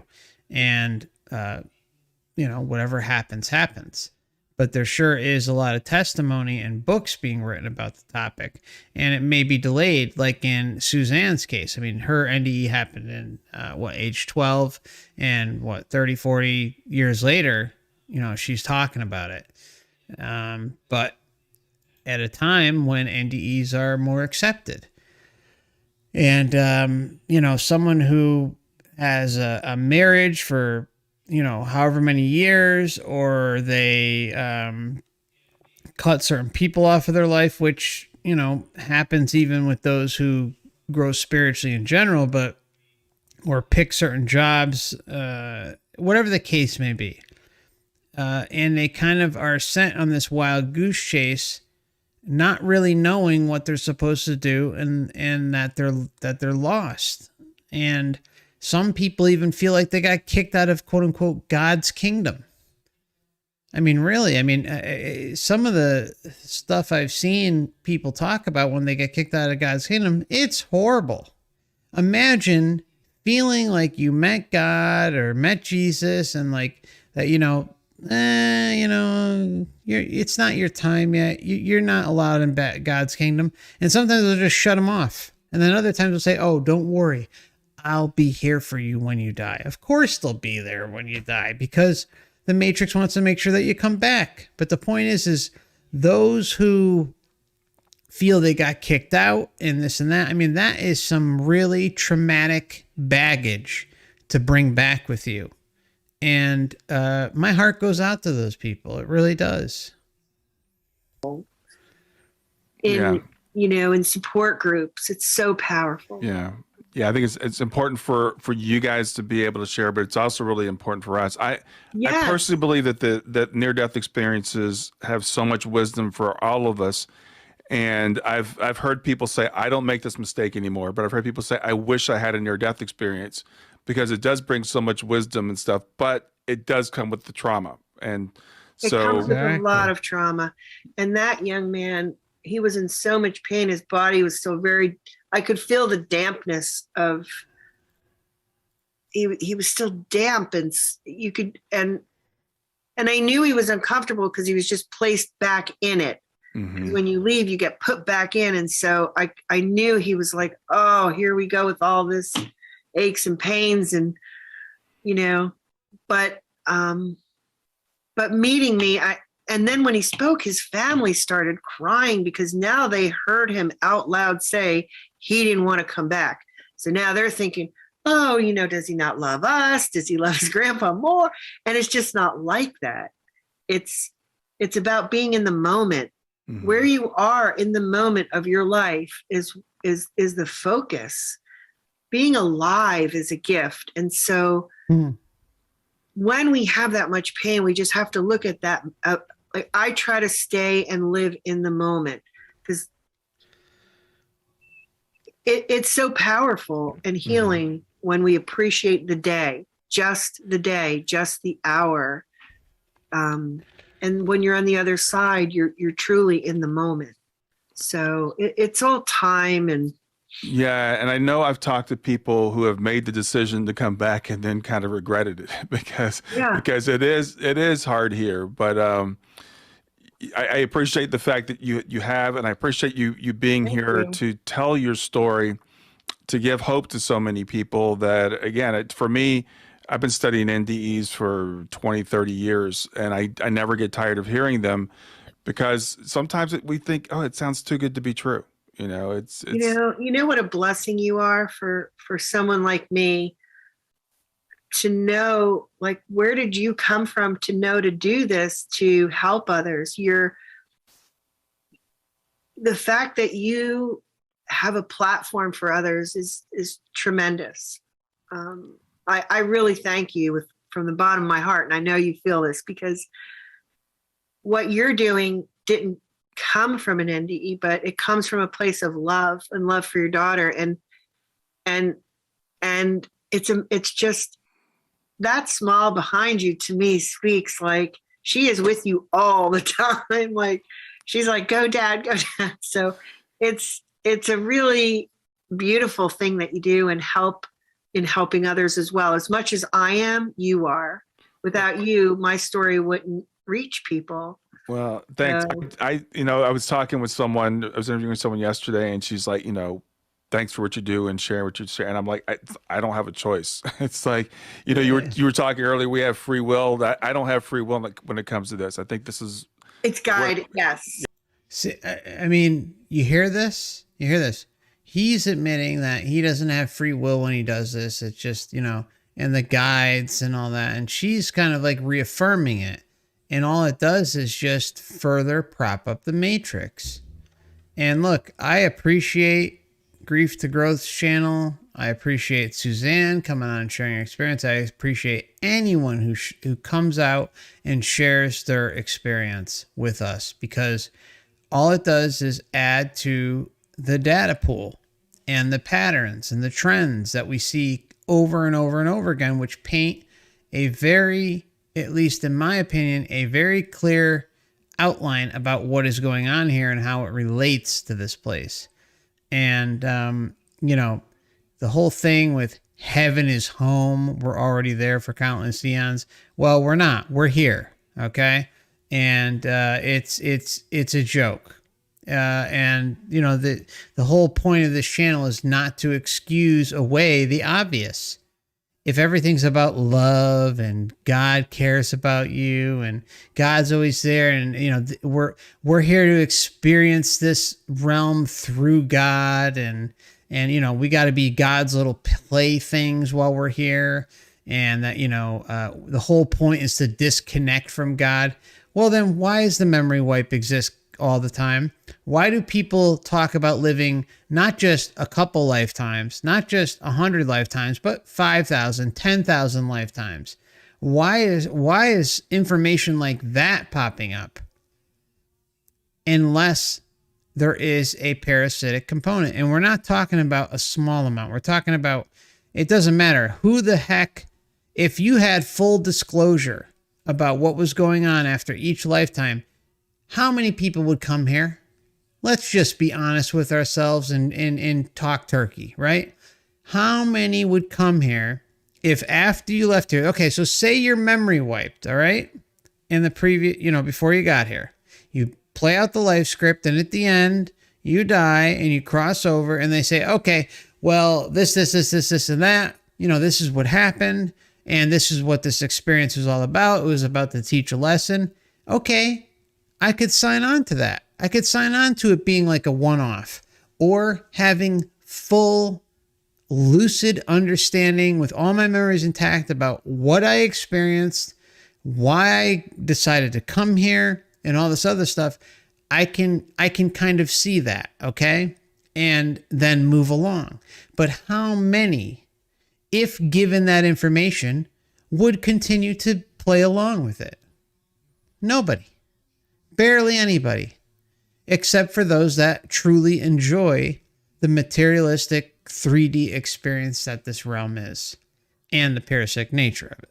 I mean, it's the common sense can be thrown to the wind so easily. and just discounted, when the real question is, instead of having faith or hope that something exterior to yourself is all about love and control, and the whole thing is about disconnecting from God and all that stuff, and we have to, we're God's little minions that come down here and experience this stuff and at the behest of him or her or it. No, it's nonsensical.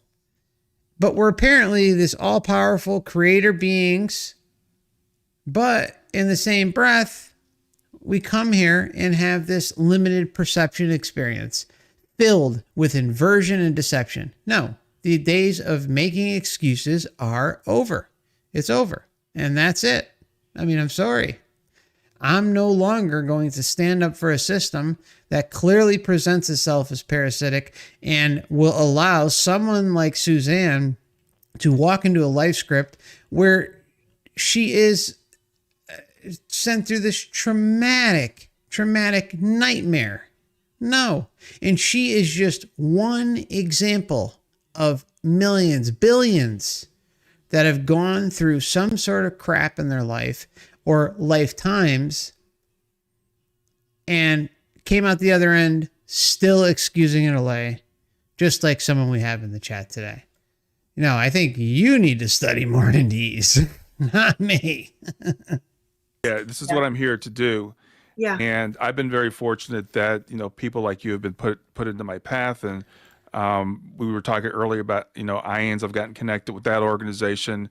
And I think this is just such an important message, because I believe the problems in the world are because we've forgotten who we are. The people don't realize that we're divine beings that aren't from here.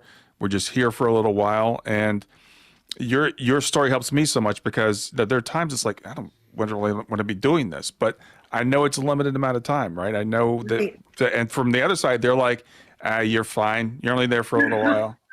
It's just a bump and a bruise. You'll be okay. I get so much help, and I tell the story because I ask all the time for help. If it's my car keys, and I know I've been to places of worship and people talk about, the death of Christ or the death of this. And I know the significance is tremendous in that, but there on the other part of it, there's so much joy. There's tremendous joy, like childlike joy, like dance, music, love, laughter is really what he's wanting you to have here. Listen to more music, be with your friends, help another person. All those things are truly in life, and on the other side too, it's just there. Wow. We cut through a lot of the boundaries aren't there. So Right. You're like, things are open. You're more open. Mm-hmm. Like The thing is about where we are, and I love what you just said, there's good and bad here, and we can choose what we focus on. And Right. when we realize that the bad is only temporary, then we can choose to focus on the good. And that's really what I've been working on for the last however many years it's been now, but really choosing to focus on what do we have that, while we're here. There's so much stuff that we can do, and the bad stuff we just have to get through, and we will. And together, Yeah. we can get through it together. We can get through it, and you can ask for help. And people have talked to me, and I say, when I ask for help, I just talk. I don't have, for me, it was extraordinary and so intelligent, but at the same time, it's simple. Mm-hmm. You don't have to be a cookie cutter person or fit into a certain box.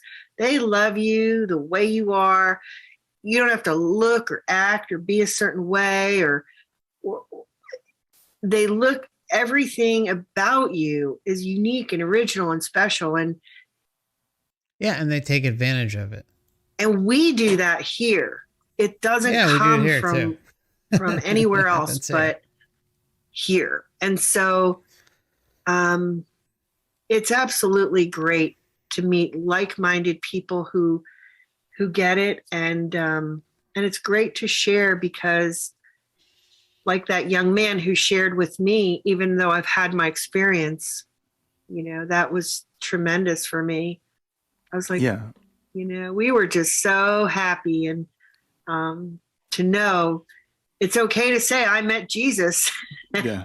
and I always wondered about that too. I thought, wow, doesn't he get a bad rap here sometimes? And Jesus is, I used to feel bad because I thought, what are people doing to him?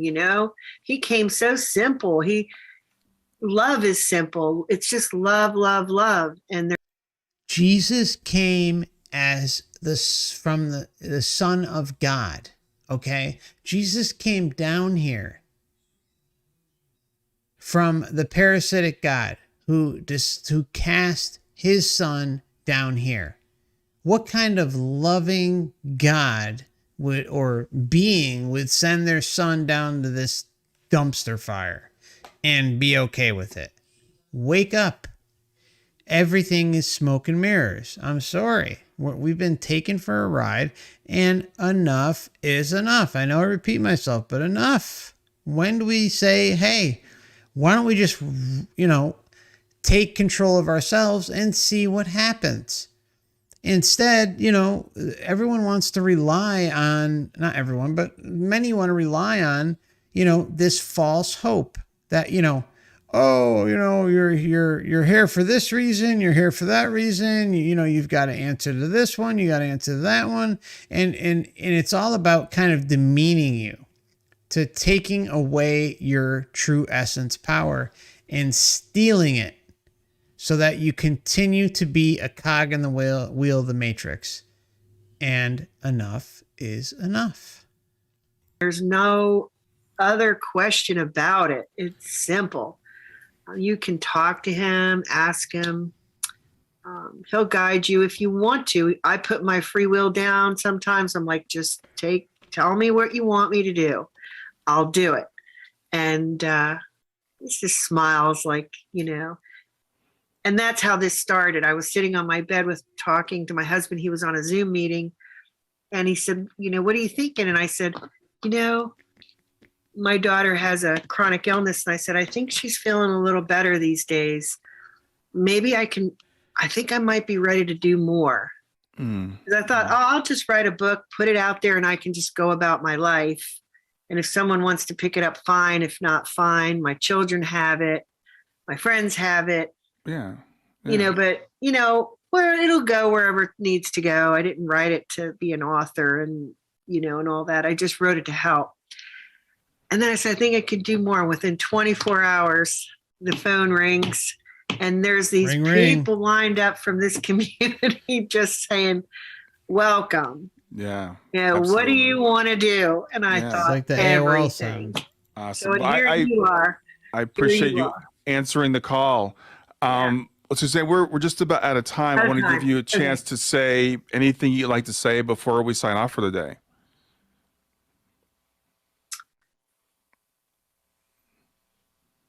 Wow. If only people knew how much, Jesus loved them and that heaven is real. It's the realest thing I know. Oh boy. And that love is real. And it's the most powerful thing I know. So just, even though sometimes the world sounds like, all these bad things are happening, I guarantee you there's a lot of good things at work. Just keep your heart open. Just keep it open. Thanks. I want to tell people how they can get your book. It's My Secrets from Heaven. It's on Amazon. Right. And it's by Susanne, Susanne Seymoure. It's Seymoure. And Susanne, are you open to people contacting you on Facebook or anything?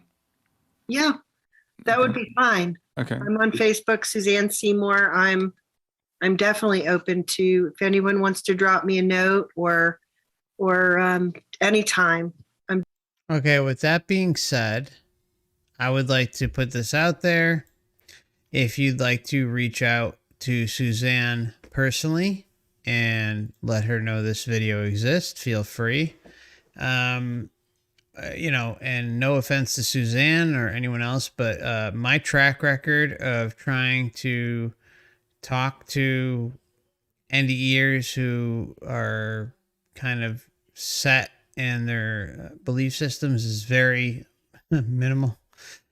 Most of the ones that I've helped see through the BS are those who have had a hell-like NDE. There have been a few love and light ones, not many though. But I think it's important that, you never know, right? Drop in a link and saying, hey, Susanne, this is some food for thought. Maybe consider it. And, I will gladly talk to any NDEer who, put their information out there and wants to talk about this. And regardless of what their point of view is, and kind of just have a conversation and see where things go. I'm always open to that. Now,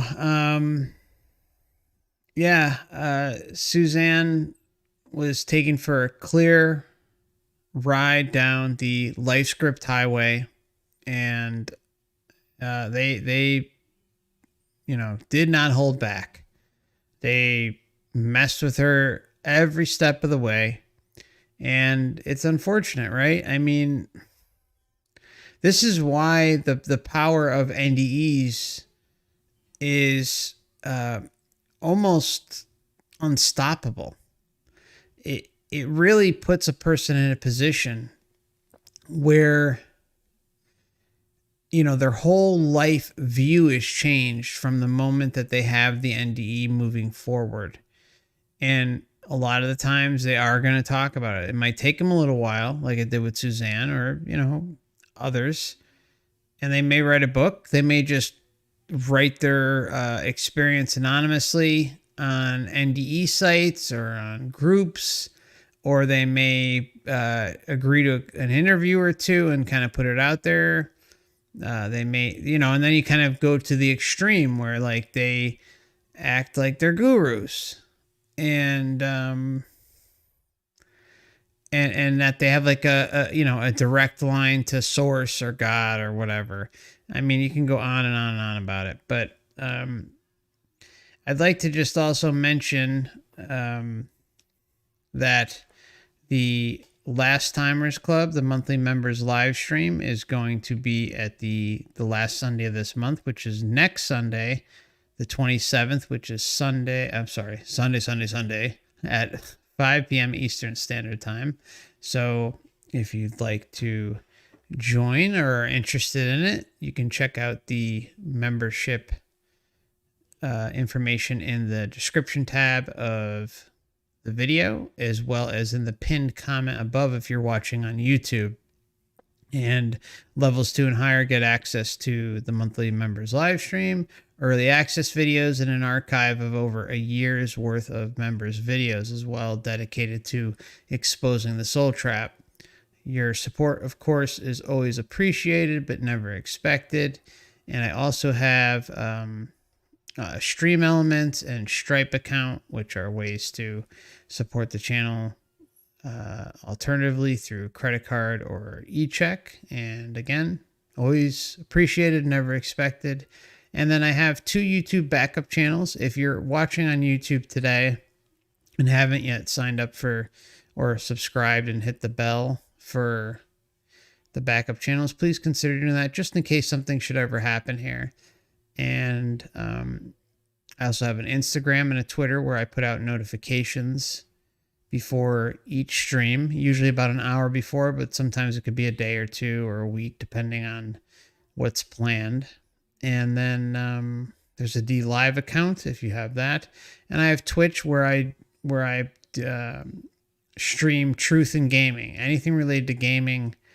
I'll pop on there once in a while, and I only play games that drop truth bombs. So if you're interested in checking those out, feel free. I also will put out notifications for those every once in a while.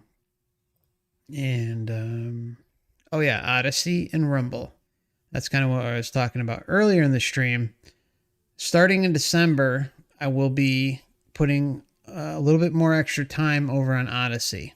And if you're interested in joining over there, there will be exclusive streams on Odyssey, and they won't be available on YouTube. So if you're interested in checking those out. They could be an NDE review or past life stuff. I mean, it could be anything. But there will be a dedicated stream over there each month starting next month, December of 2022. And oh yeah, I have an email list. If you're interested and would like to stay in touch, it's another way that the email list is something I have better control of. When you're on these types of platforms, you never know what can happen. And with the email list, at least, it's something I have complete control of, and I would never, ever sell anyone's information. I make that promise here today.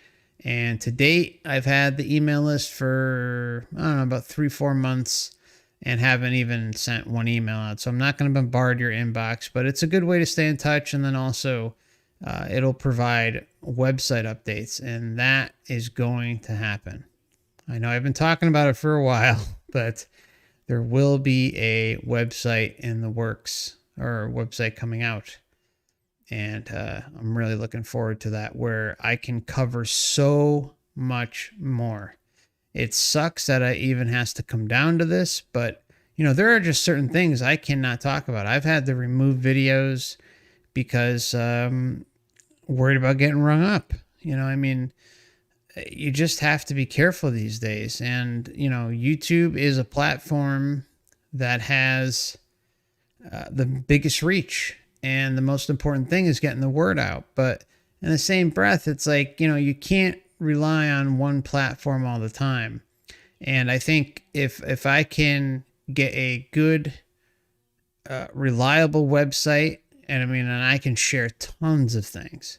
Movie commentaries, music commentaries. There's so many things I can't even cover here. I wish I could, but that's where the website's going to come in handy. So if you'd like updates, please consider signing up to the email list. And I'd like to also give a big thank you to Tom S. for the super chat earlier today. I appreciate you, my friend. It's very kind of you, and hope you're doing well. And would also like to welcome some of the new members. I noticed Sydney signed up, Endrid, Rika, Vinyl Lady, Seth, Adam, GV, and Scott MB, and La Teresa, Edith, you've been here for a few months. Tommy, thank you, brother. Welcome. Carol, Jared, VVR17, and Chloe, Christian, Callie, Susie, and everyone else out there who I may have missed. Thank you so much for your kind support of the channel. I appreciate you, and I look forward to seeing some of you next Sunday. And have a good Thanksgiving ahead. I may sneak in a stream on, let me see.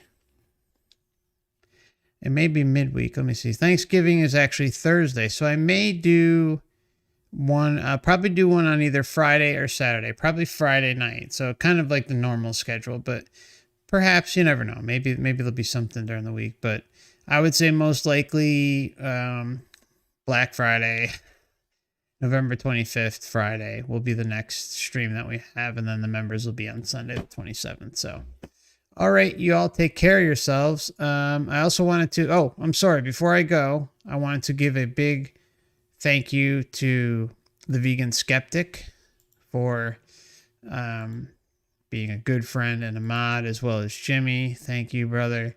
And I'm going to leave Vegan Skeptic's book here before we leave.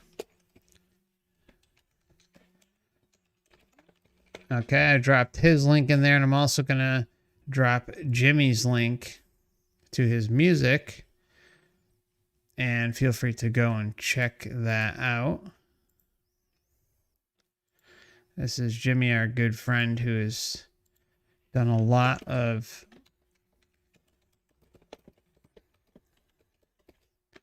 I may have screwed that up. Okay, anyways, yeah, check out Jimmy's music. His channel is there. And that'll be about it. We'll wrap things up. And yes, I appreciate you. Oh, you know what? Actually, I'm sorry. There was some questions that were sent here that I meant to address. Let me see. Oh yeah, Virginia Deer mentioned earlier, thanks, I'm interested in life scripts because I dreamed 20 years ago that my brother wouldn't wake up. And then the dream came true and my brother died the same as I dreamed it. Yeah, that's something that pops up regularly.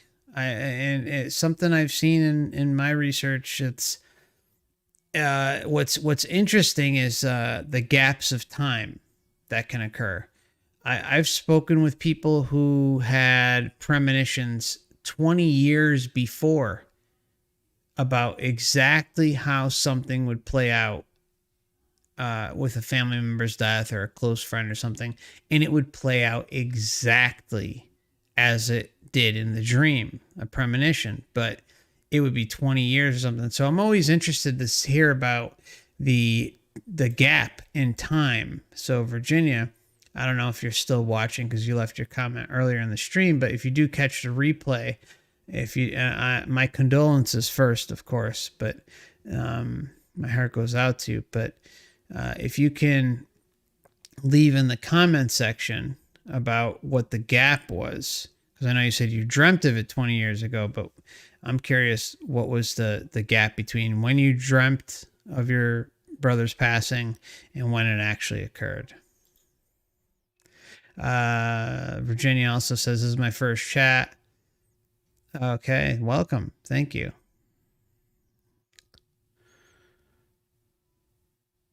Let's see.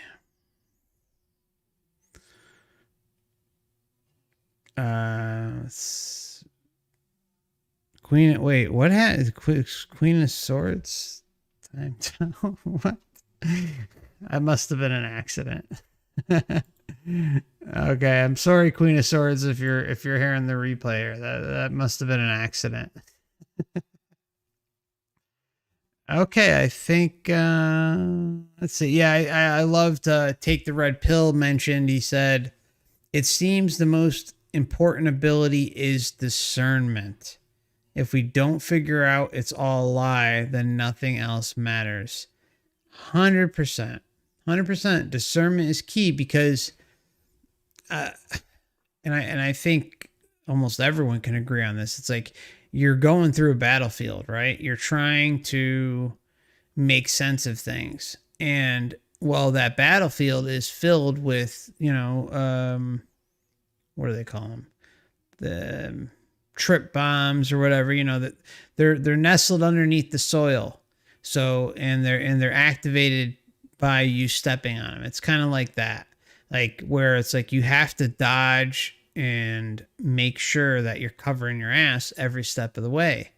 And that's what this reality is like a definition of, right? It's like you have, in order to gain discernment, you have to get your ass kicked. I mean, that's really the bottom line. You really do. You have to mentally, physically, spiritually, all this stuff. You have to really go through it all to truly open up the big picture. Now, maybe there are exceptions, and I tip my hat to anyone who figured it out quickly and didn't have to deal with all that. But I think going through the truther narratives and everything that's out there, and then the spiritual narratives and the political narratives and the learning about the human body and on and on, the occult and everything, all of it, when you combine it, really it's all about you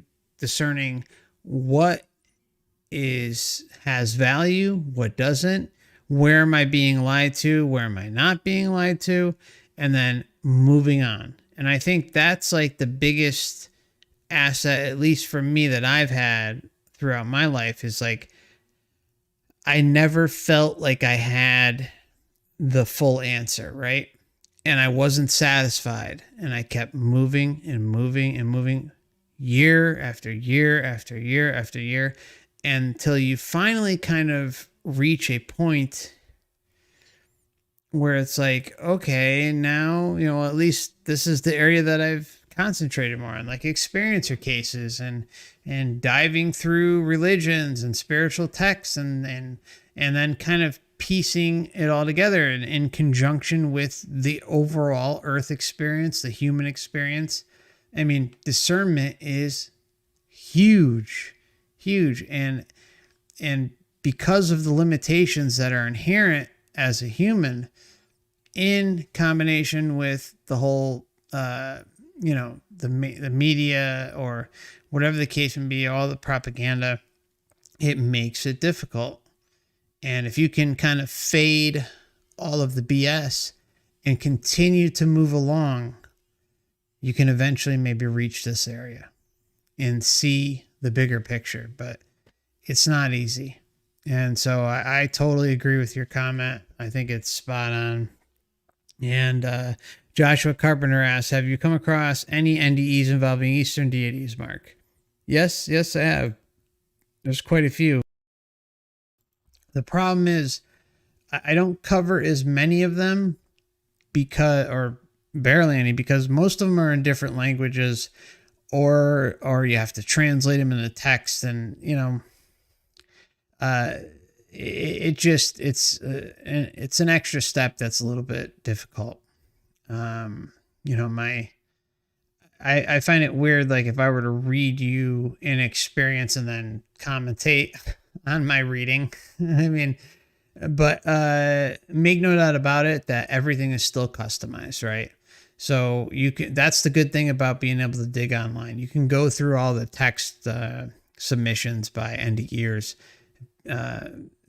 based on their region or what have you, and you'll see the same thing pop up over and over again, that it's customized based on the belief system, the geographical location. So all this stuff lines up. It's just that, I'm covering more of the English translations or the English speaking experiencers. And we did just go over, what was it, a Nigerian case, I think last week or the week before or something like that. So, there are some that I've covered, but not as many as I'd like. And one thing I'll put this out there. Anyone who speaks alternative languages and would, there are NDEs that I've set aside that I'd like to cover.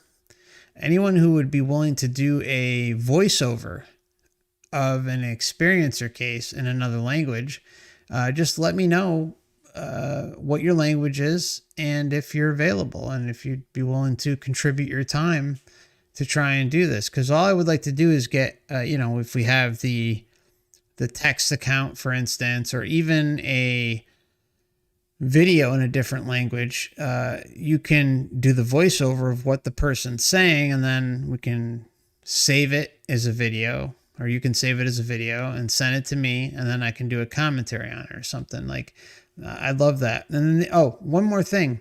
Anyone out there who finds interesting moments in the streams that are put out, if there are moments that really stick out that you think should maybe be condensed into a shorter clip, please leave a timestamp. I'd greatly appreciate it, because I think getting those quick clips out are important for people who may not otherwise have time to sit through the longer videos. And so if there's something that sticks out and you say, hey, FC, at the 1 hour and 10 mark until, and then just kind of say how long it goes for, maybe 5, 10, 15 minutes, whatever, 20 minutes.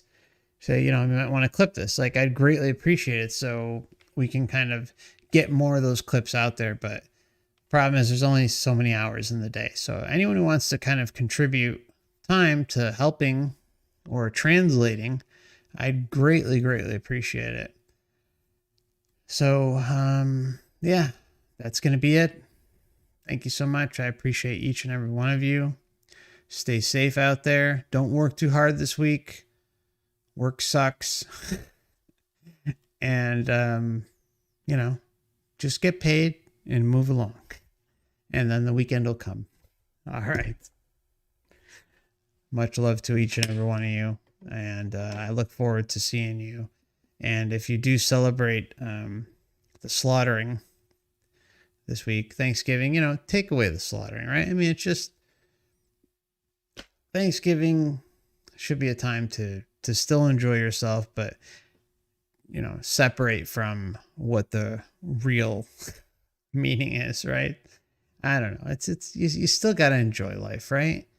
You can, remember, it's a clown show, but still got to enjoy yourself. And that's important, my friends. You deserve it.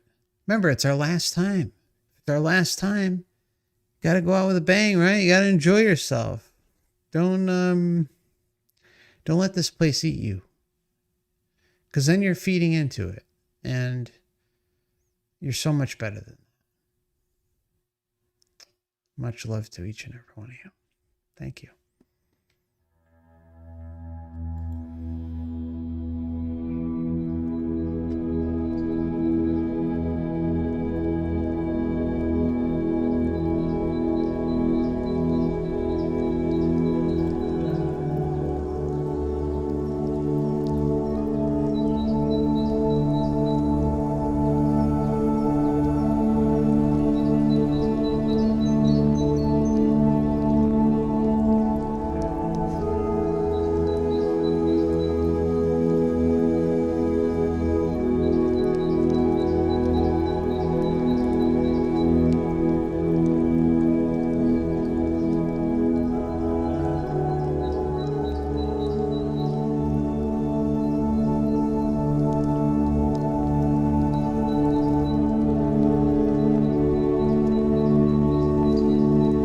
If you don't mind hitting the like button on the way out, I'd greatly appreciate it. And supposedly it helps get the channel into more feeds, and I think it actually does. I've been putting it in the comment section for a couple of years, but I think it actually does work. Not like on a huge scale, but it does seem to help. So thank you so much. And again, I'll see you soon.